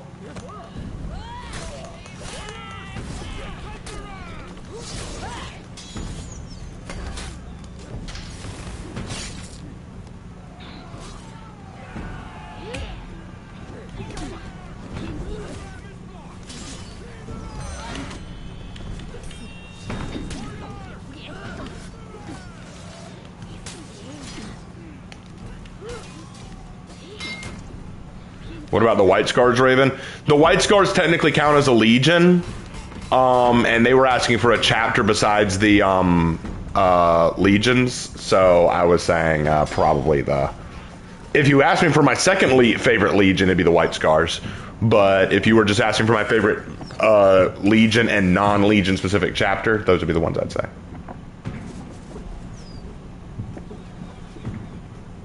The Black Cobras go hard. When you posted the story, I was ecstatic. Yep, I'm on chapter 4. I'm on chapter 4 of that story. It's getting real, guys.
How would I fix the Space Wolves lore? Personally love it, but how would you fix it? Make them less scary stews. So a bit of a sensitive question as a trans person myself. Is there actually a problem with me being transgender and wanting to become religious, or is being trans considered a sin of some kind? Okay, that is a sensitive question, and I'm gonna need you to respect what I'm gonna say about this. I'm gonna need you to respect what I'm gonna say, okay? From a Christian perspective, I do not hate trans people or gay people or people of the LGBTQ persuasion. I don't hate them. I love them as I would love anyone else that I've been called to love by God. That said, according to the Bible, it makes clear a lot of things about the nature of man and woman, and makes clear that they are the only two distinct genders that God has ordained. And it also makes clear that God made all of us with a purpose and with a grand design in mind, which means that God intended us to be a certain way, and trying to change it goes against God's intention, which is sinful. Now, I'm not saying that this makes you a bad person. It does not make you ugly. It does not make you stupid. It does not make you anything.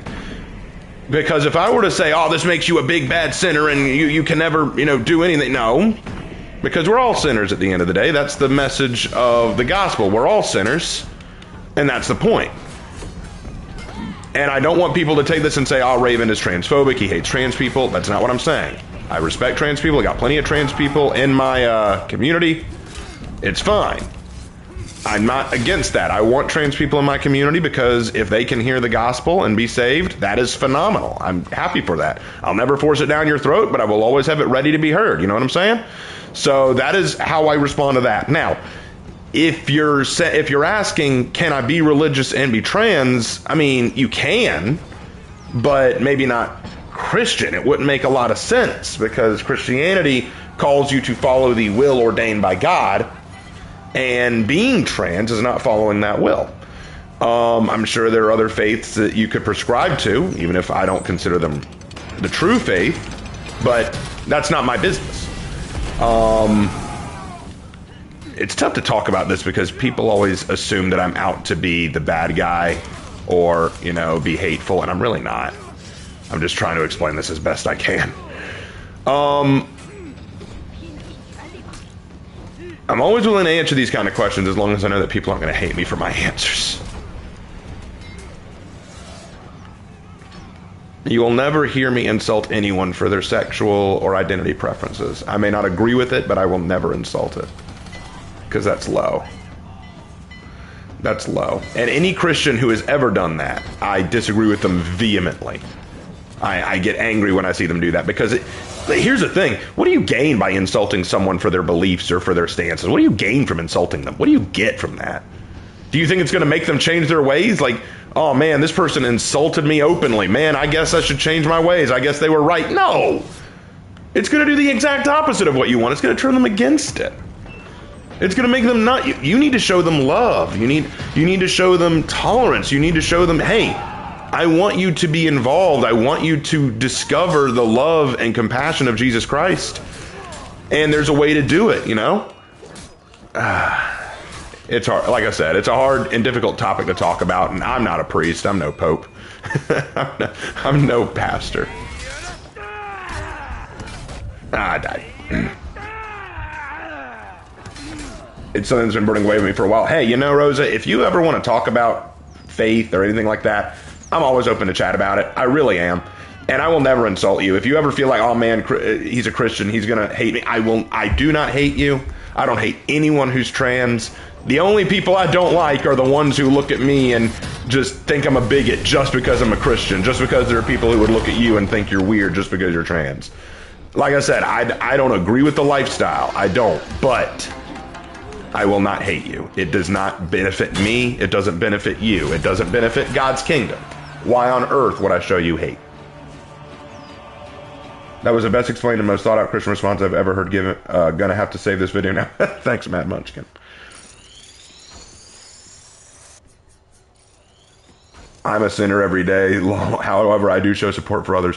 Hey, dude, I would make the argument that I think we all sin every day, whether we mean to or not. Jesus said fascinating things about the topic of sin. It's kind of funny.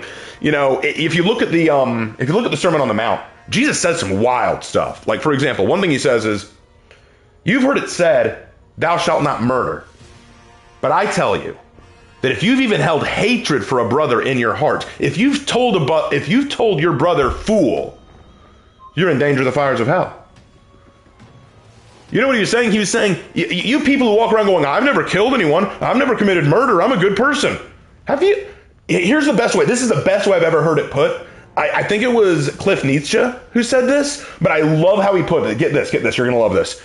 Anyone who walks around thinking that they're holier than thou, like this person who thinks, I'm better than everyone else. I'm so awesome. I've never broken this rule. I've never broken this commandment. I've done all this right. Anyone who does that, watch this. You're going to love it. Check this out. Okay. Say this. If I were to put a TV screen on the back of your head and it broadcasts every thought you ever had, what would people see?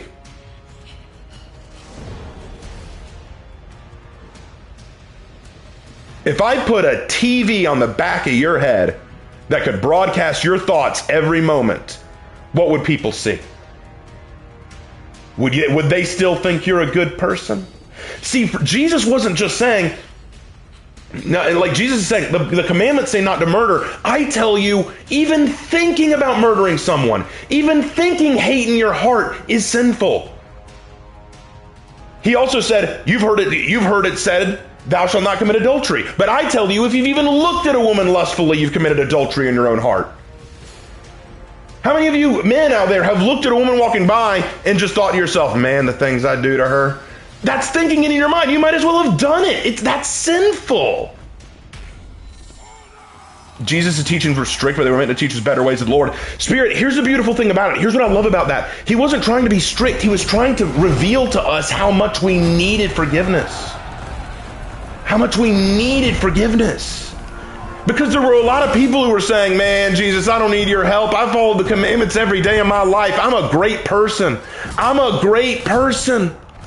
I'm so good. I've never done anything bad. And Jesus is saying, I guarantee you, you're not perfect. I guarantee you, you need forgiveness. I guarantee you, I have a purpose here for you. That was his point. That was his point.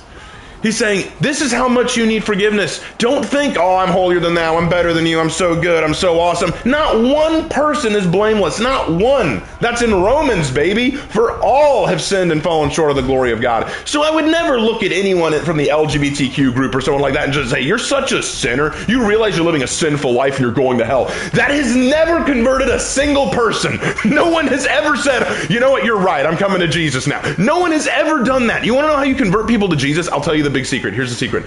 Love. Because the Bible makes it clear, if God is love. If a man does not love, then the Spirit is not in him. For God is love, and his ways are lovely. If you do not show love to your fellow man, they will never know God the way he needs to be known. That's why Jesus taught us to love our neighbor, to pray for our enemy, not to curse them. That is the message of Jesus. I know all these people are like, oh, Jesus wants to be strict. Jesus wants to be hateful. Jesus wants us to, do all this. Jesus wanted us to love. Jesus wanted us to love our neighbors. Now, but here's the catch. Here's the catch about love. People get this wrong. Love is not always good. Like, it doesn't always feel good. I heard a pastor, and I can't believe this pastor said it. I was very much angry at it. He said, if your love for someone else makes them feel pain, it's not real love. I'm like, are you kidding? What kind of love are you talking about? No, some love is painful, and I'll prove it. Watch this. If your child goes to pick up a deadly rattlesnake, and you run and say no, and you slap the child away from that, but they try to grab it again, so you spank the child for disobedience. Did you not love the child by helping them? Did you not love the child by helping them? Sure, they may not like getting spanked, but it's better than getting bitten by a rattlesnake. You did that out of love. My parents spanked me as a kid when I did wrong because I was a dumb kid who decided I knew better than my parents and I acted up. Did they spank me because they just wanted to abuse their kid? No, they spanked me because they said, we're spanking you now so that you learn from this and don't make these mistakes in the future. Sometimes love is about saying no. You know what a lot of people say about the Ten Commandments? It's just a list of no's. It's just a list of God saying no. Why? Why does he say no? Why does he say no? Why does he say no to murder, to theft, to rape, Why does he say no to these things? Because they're not good for you or anyone else. They're harmful. They're bad. They make a mockery of God and a mockery of us.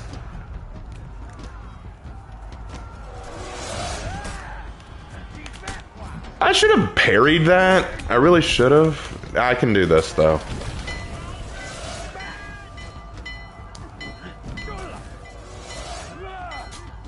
Yay, I got him. While the Bible does not directly mention the term transgender, some passages are often interpreted in relation to this topic. These interpretations vary widely among different religious traditions. Well, you got to realize, if you understand spiritual exegesis, there are lots of things that the Bible doesn't talk about specifically, but you can infer the meaning from what the Bible also has to say. So, for example, the Bible does not mention abortion ever. Abortion is never mentioned in the Bible, but we know what the Bible says about the sanctity of life and the blessing of children. The Bible says a lot about the importance and beauty of childbirth. They say a lot beautiful about the idea of having children. They make that clear. They also talk about the sanctity of life and how God knows you before you're born. So from that, we can assume what the Bible has to say about abortion. You're like, well, why didn't the Bible just say it? Because that wasn't a thing at the time. There was not a lot of abortion at that time. It was not an issue. Like, it's kind of like the Bible never brought up the moon landing either.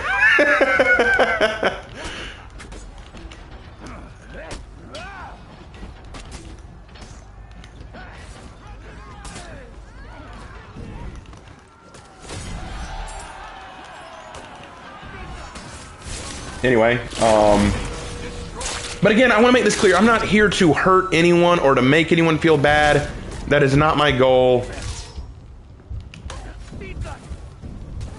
Oh, no. I'm not here to make anyone feel bad. I'm not here to beat you over the head with my Bible and say, you need to believe this. I'm not saying that. What I want to do is I want to be a channel that plays for honor, teaches writing advice, does conversations like this. But I also want to be a channel where you know that we can talk about the Bible and Scripture and you won't be judged. Okay? I'm not going to judge you. No one here is going to judge you. And if they do, I'll come down on them hard, you know? I want y'all to know that I can talk about this with you and I will not judge you, and you're free to ask your questions here. You don't have to agree with everything I say. You don't have to like everything I say. But know that I'm going to be honest. I'm going to speak from the Bible and use spiritual exegesis to explain my point. So I will never come at you and say, you're all bad sinners, you're going to hell, and if you don't repent right now. I will never do that to you. I will never do that to you. Nice. Raven Knight, I'm likely speaking heresy, but I think anger has its place. Anger is our nat reaction to injustice, whether real or not. To hate what is evil is to want to protect what is good. Well, no, that's not heretical. Anger is not evil. Anger is not evil at all. In fact, anger is just in many cases. Anger is natural. Jesus himself got angry. When Jesus walked into the temple and saw that it was being used as a marketplace, he got angry. He got absolutely livid. He was furious. Anger is right as long as, hold on, as long as it is a righteous anger. If it is a righteous anger, it's godly. But here's the catch. When is it a righteous anger and when it is a sinful, wrathly anger?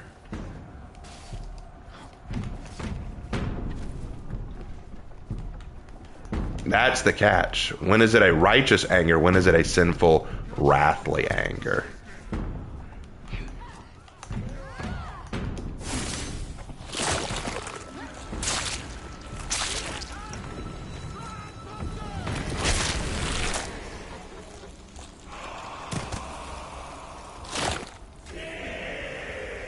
Run over the cocoon.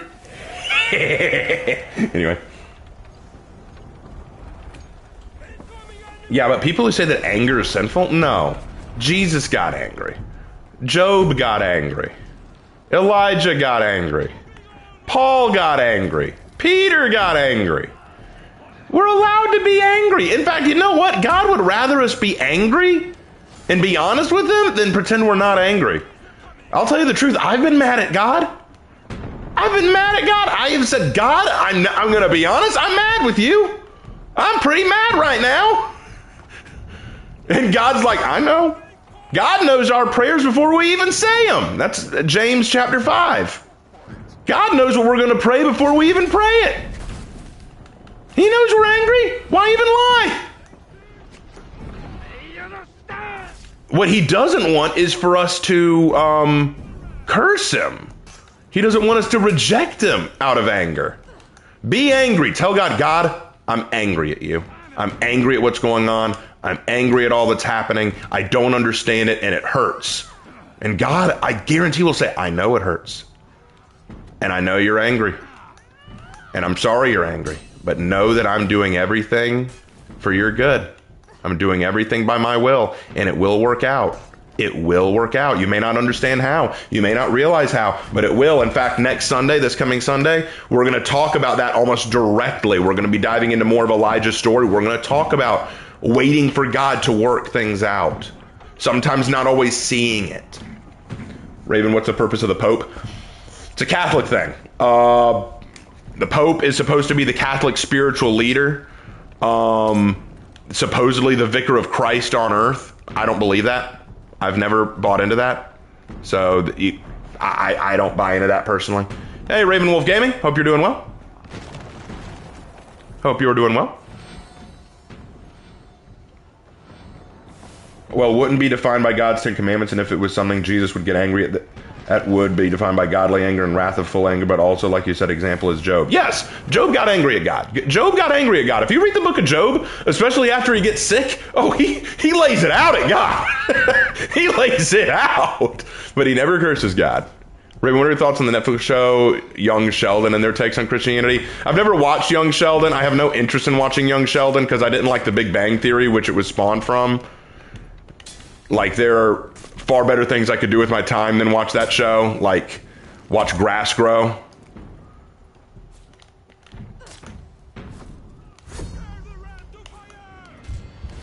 Stop ganking me, Tiandi. Leave me alone.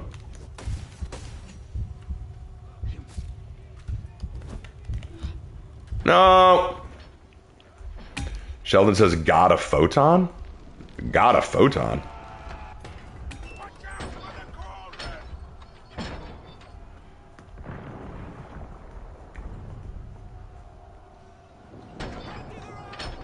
Oh yeah, Job, that one thing people love pointing out to show, look, God doesn't love us. He's giving Job so much crap for fun. He even let demons mess with him.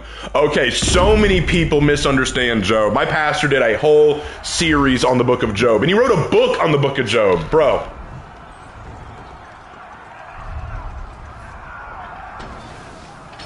Raven, can you explain why there's so many skulls in 40K? Because the humanity thinks that they are the most perfect race in the galaxy. And so they believe that everything about humanity is beautiful, right down to their anatomy and skeletal structure. So the skull represents that even beneath all the skin and hair and muscle, mankind still possesses the most anatomically perfect form. So skulls represent that love for the anatomic perfectness of humanity. A book about the book of Job? Yes! I got hooked by the pretty Lake Snady in this thumbnail, and that's why it's there! That's why it's there!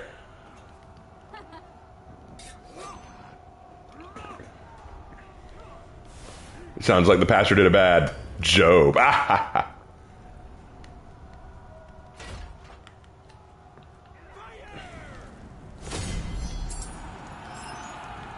Explain the tailbone and wisdom teeth. I didn't say they were right. Well, darn. Now, Petro, it's cool, man. It's cool. It's cool, man. Honestly, I just put whatever I want on the thumbnail, just for fun. This mute thing is very annoying. It, like, turns off all sound. They need to fix that in Breach. They really do.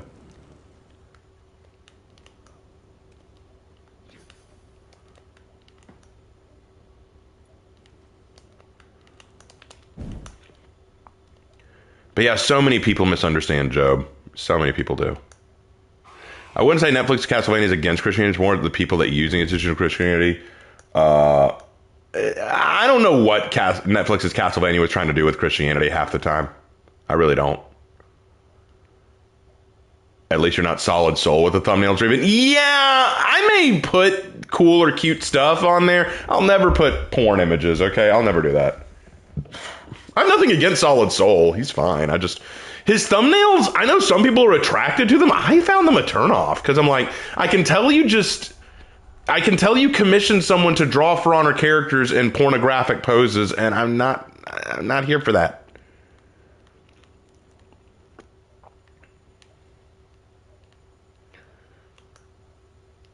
Well, I don't know enough about Solid Soul to hate him, you know. I don't hate anybody. I don't want to hate anybody. No. Stop blowing me up.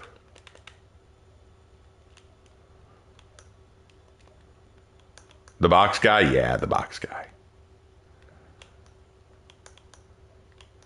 What's my favorite version of death from mythology?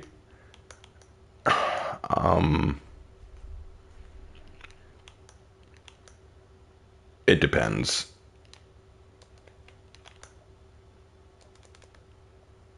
The Grim Reaper's always been kind of cool, or the I mean, it really depends. It really depends.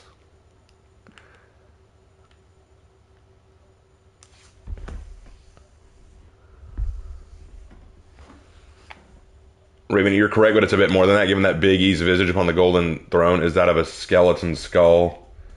Yeah, I mean, yeah, for sure, but at the same time, I think there were lots of skulls existing in the world even before Big E was on the throne.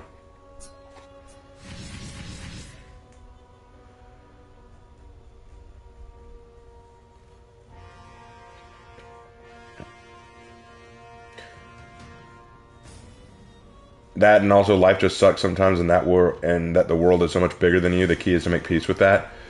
You've got to recognize it's a fallen world, right? You got to recognize that it is a fallen world. We live in a fallen world. We'll do one more, last one of the night, and then I'm going to bed. Well, getting ready for bed anyway. Last one of the night, guys. Last one. And we will stream again tomorrow, most likely. I don't know what I'll stream, but I will stream again tomorrow.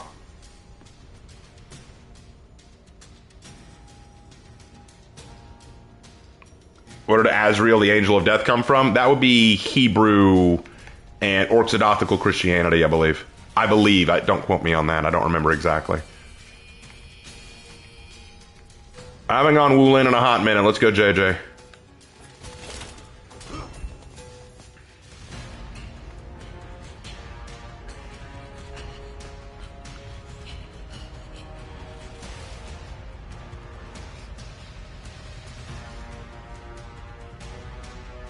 Raven, can we say that the Earth is somewhat of a purgatory-like world? Kinda. So, the way the Bible lays it out is this. In the beginning, God made a perfect world. Nature was in perfect harmony with perfect order. All of creation was meant to work in harmony. The animals didn't harm each other or humanity. The world was just pristine. It was so perfect, God walked in it freely. That was Eden, right? And he created mankind to live in Eden. Adam and Eve. Now, God is perfect, and all that he makes is perfect. But he also gave us humans free will. He gave Adam and Eve free will. The reason why he gave us free will is because he wanted us to choose to love him freely. Because it's not real love if he forces it. He wanted us to choose to follow him. Well, there was one fruit in the garden he told them they couldn't have. He said, you cannot eat from the tree of knowledge of good and evil. You can't eat from this tree. So they don't. Until the serpent comes to Eve and says, hey, Eve, did God say you couldn't eat from that? And she goes, oh, yeah. He said if we ate from that, we'd die. And he goes, oh, you won't die. No, God knows that if you eat from this tree, you'll become like God. You'll know things like he knows them. You'll understand right and wrong. You'll be perfect like God is. Or don't you want to be like God? She goes, I kind of do. And so she takes a bite and convinces Adam to do it with her. She's like, hey, Adam, come do this with me. And so Adam does it with her. And then the minute they do, they realize they are naked. They realize that they are exposed and they are ashamed. And so they try to hide themselves because they hear God coming. God's saying, hey, Adam, Eve, where are you? And they go, oh, we can't show ourselves, God, we're naked. And God goes, who told you that? How did you know you were naked? And then he said, you ate from the tree, didn't you? Like, the woman you made me do it. And then Eve, well, this serpent tricked me into doing it. And God goes, oh, boy. You had the choice between me and your worldly desires. And you chose your worldly desires. You've sinned. You've separated yourself from me. You've disconnected yourself from me. Here are the consequences. You can no longer live in this perfect world. You can no longer live in this perfect setting that I've created for you. This world is now cursed. Nature is now thrown out of whack because of what you've done. The world will not be kind to you. It will be difficult for you to make what you need. It will be difficult for you to get the crops and food you need. The animals will no longer come to you on command. They will be against you.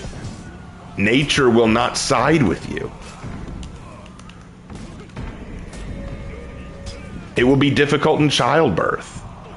Like, basically, God was laying out that this world is now fallen because of our desire to separate ourselves from God.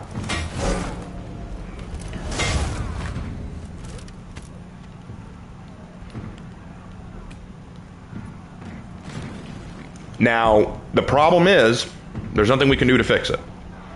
That's the issue. We can't fix this. It's not like we can do, okay, well, we'll do a bunch of good deeds and then we'll be, no. We are permanently marred by sin. And all of mankind is marked by this sin.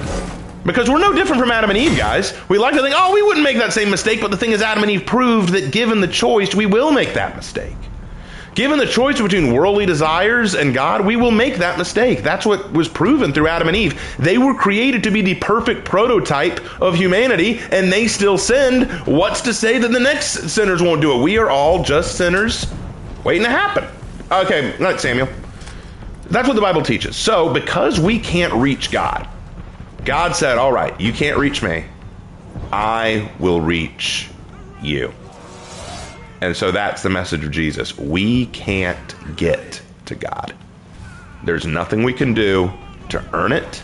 There's nothing we can do to deserve it. But God loves us so much, he said, I'm going to make the bridge for you. I'm going to pay the ultimate sacrifice. I'm going to give the Lamb of God to you, whose sacrifice will redeem the sinners of the world. See, Frank Turek asked in a tweet the other day, what's the difference between Christianity and every other faith? What's the difference between Christianity and every other faith? I'll tell you the difference. Ready for this? Here it is. In every other faith, you have to get to God. In Christianity, God comes to you. In every other faith, you have to earn the forgiveness or love or blessing of the gods. You need to let the gods know, I'm a good person. I've done everything good for you. In Christianity, God knows you can't do it. He knows it's impossible. People always say, it's impossible. I can't live up to God's standards. I can't possibly be a good enough person. Yeah, that's the point. That's the point. You can't. You can't do it. That's why the message of God, the message of Christ is so important.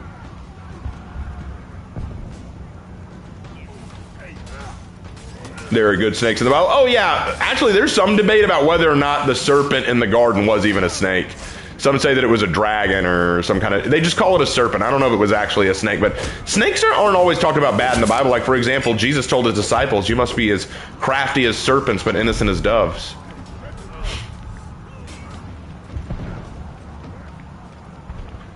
Snakes are still part of God's creation.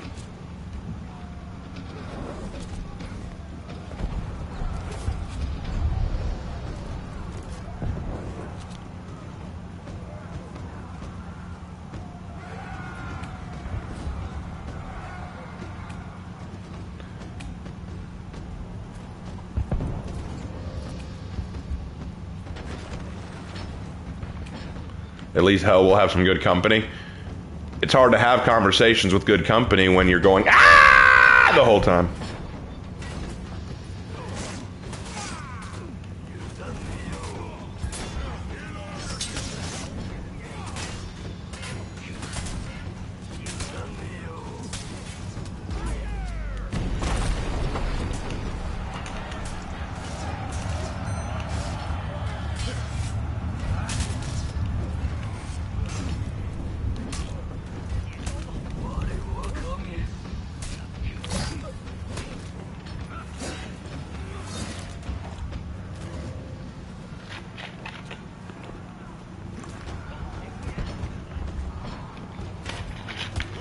So why were the snake's legs removed if not from the event in Eden? I don't know.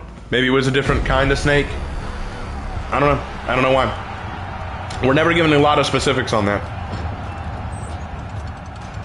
But snakes are not necessarily evil creatures. God still has power over them. Like, for example, what did Moses' staff turn into in one of his first miracles? It turned into a snake.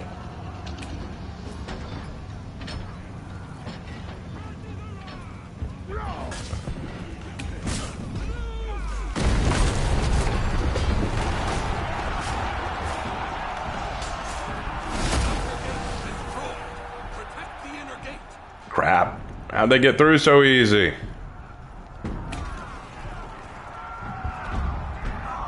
We gotta do a better job of defending it, boys. No hate, just my feelings. You're free to them.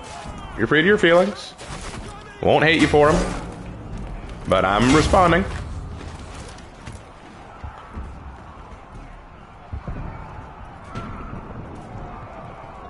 I guess I'll find some other faith in it and say non-religious.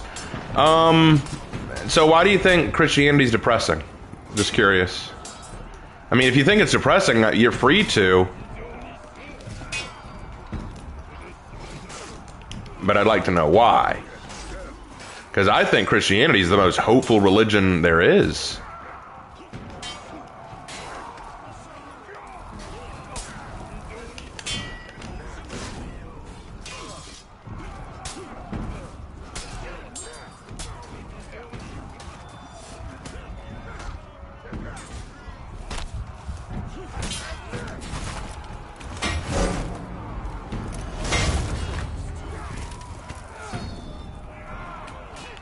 I wish I came across you more in game. I think I only come across you a few times. It's crazy who I run into and who I don't.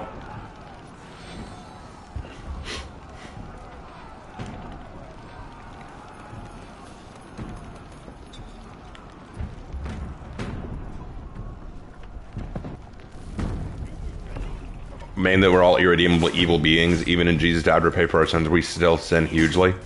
Yeah. But the good news is that we can be forgiven for that. See, that doesn't change regardless of your religion. See, the whole point of every religion is to acknowledge, yeah, we're not good people, so what do we do about that?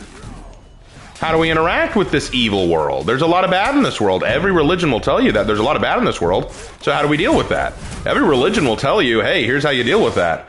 Christianity says, well, you deal with that by accepting Jesus Christ because he makes up for that. Hope you're having a good night. A better one now. What do you think of the YouTuber Inspiring Philosophy? Oh, I love Inspiring Philosophy. He's very knowledgeable.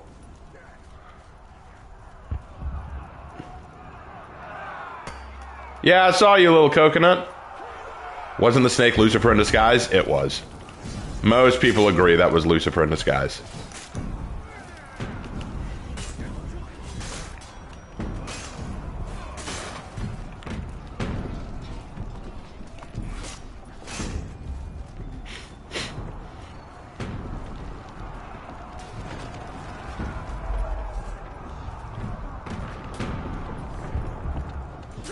Oh, God.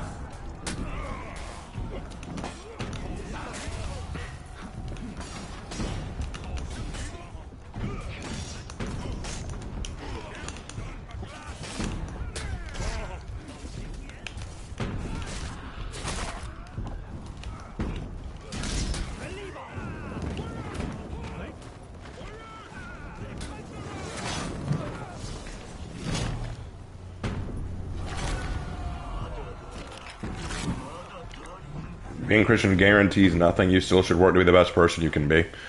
Being Christian guarantees that you are redeemed and that you will go to heaven.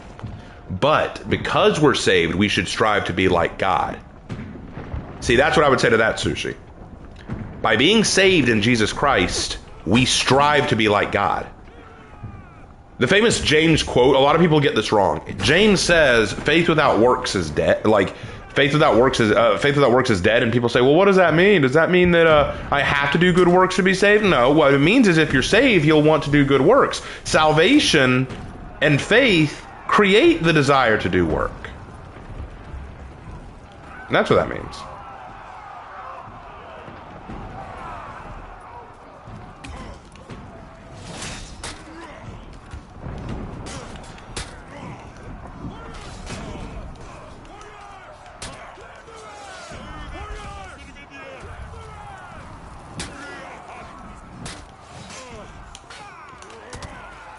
Come on, Highlander, stop being a... Come on. No.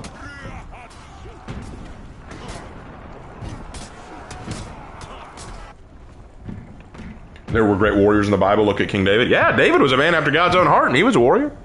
If you look at the book of Judges, there were plenty of warriors. God is a warrior God, too.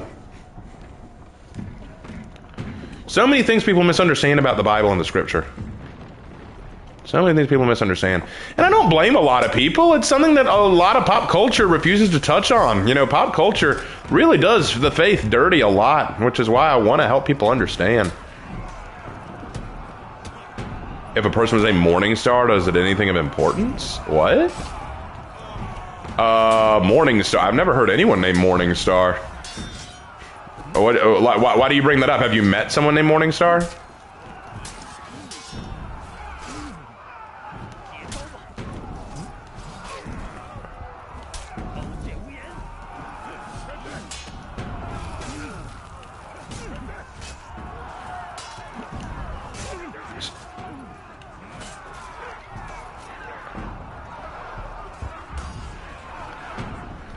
Considering that the books have been translated 10 times at this point, I can't explain them for misinterpreting things.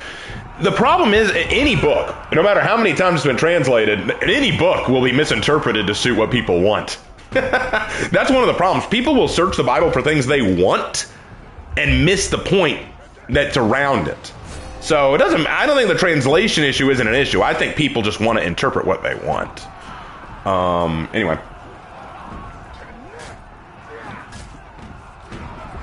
The speak of Lucifer Morningstar, like from Has Been Hotel.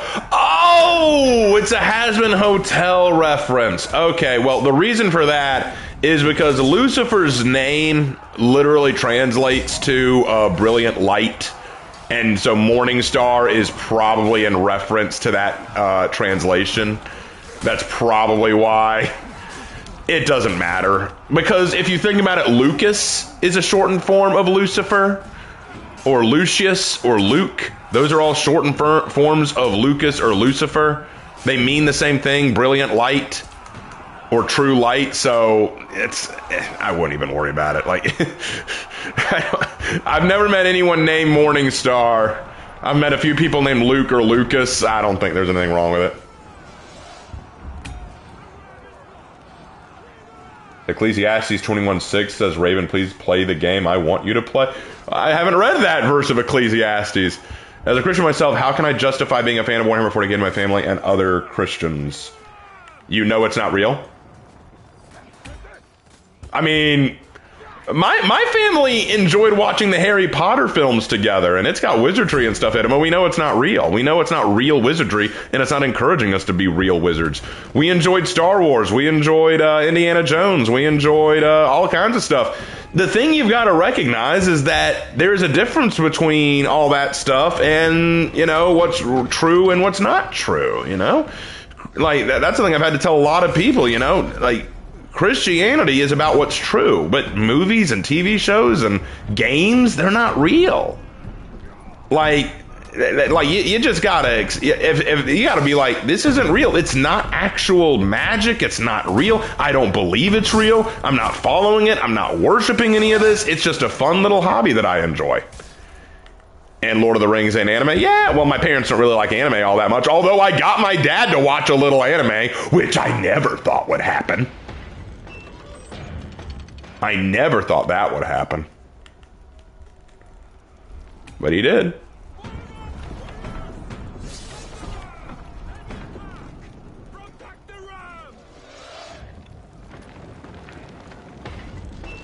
Which anime was it? Spy Family. He actually watched Spy Family.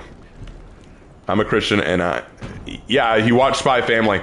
It was my birthday, and I said, you only have to watch the first episode, and if you don't like it, we won't watch it anymore. But he watched the first episode, and he literally said, okay, now I gotta see the mom. So we watched the next episode so we could see the mom, and he's like, okay, now I gotta see what happens next. We watched all the way up to episode 6 before he finally tapped out. That's why I tell people, if you're new to anime and don't know which one to watch, Spy Family's a good one to start with.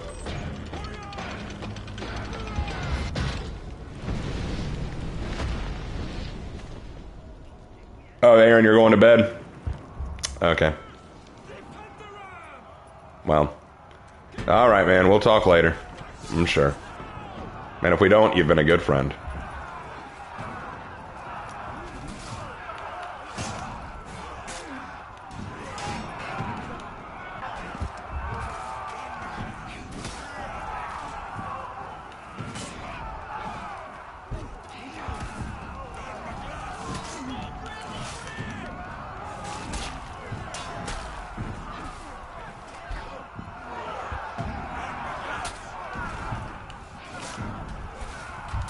What a nice community. Dude, we have a great community here. We have an awesome community.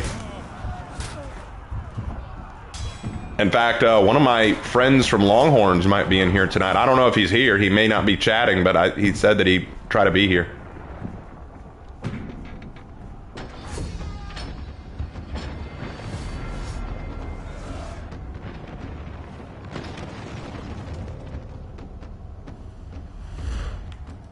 I cannot believe that we've let the enemy get this far.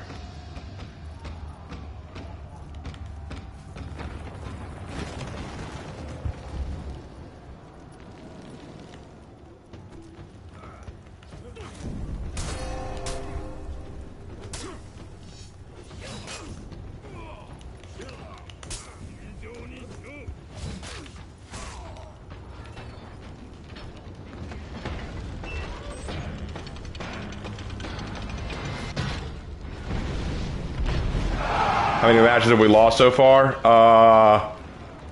4. Have I ever tried to get my parents to watch One Piece? No, because I know they'd never enjoy it. One Piece is a little too weird for them.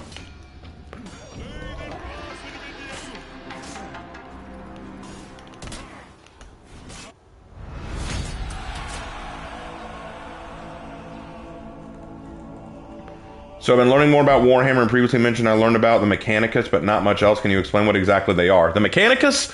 So the Mechanicus is basically a cult that formed on Mars, and they don't worship the Emperor. They worship the Omnissiah, which they believe is the great clockwork god or the machine god. They believe that human flesh is a weakness, and they need to evolve and truly embrace the machine. They like to replace their body parts with machine parts, and they commune with the machine spirits within all technology. They're the ones who build the ships for the Imperium. They build all the weapons. They maintain all their technology. All the technology that the Imperium has, you can pretty much thank Mars and the Mechanicus for having. Now, you might think, oh, well, why would the Mechanicus work with the Imperium if they don't follow the Emperor? Believe it or not, the Emperor doesn't like that they worship this Omnissiah, but he also knows that he needs the Mechanicus to help the Imperium, and it just wouldn't be worth the war. So he made an agreement with them, but he gave the Dark Angels secret weapons to use against the Mechanicus in the event that they ever do turn traitor. So, yeah, it's kind of like this thing of, we're going to work together, but always know we're watching your back. Anyway, all right, guys, we're going to call it there. I'm really tired and still a little bit depressed about everything that's gone on today. It's been a rough one. Hopefully tomorrow goes a little bit better. Yeah. Hey, Raven, have the Necrons done anything important in the lore? Look up the War of Heaven, bro. Look up the War of Heaven. Anyway, thank you guys so much. And as always, I will see you in my next video. Take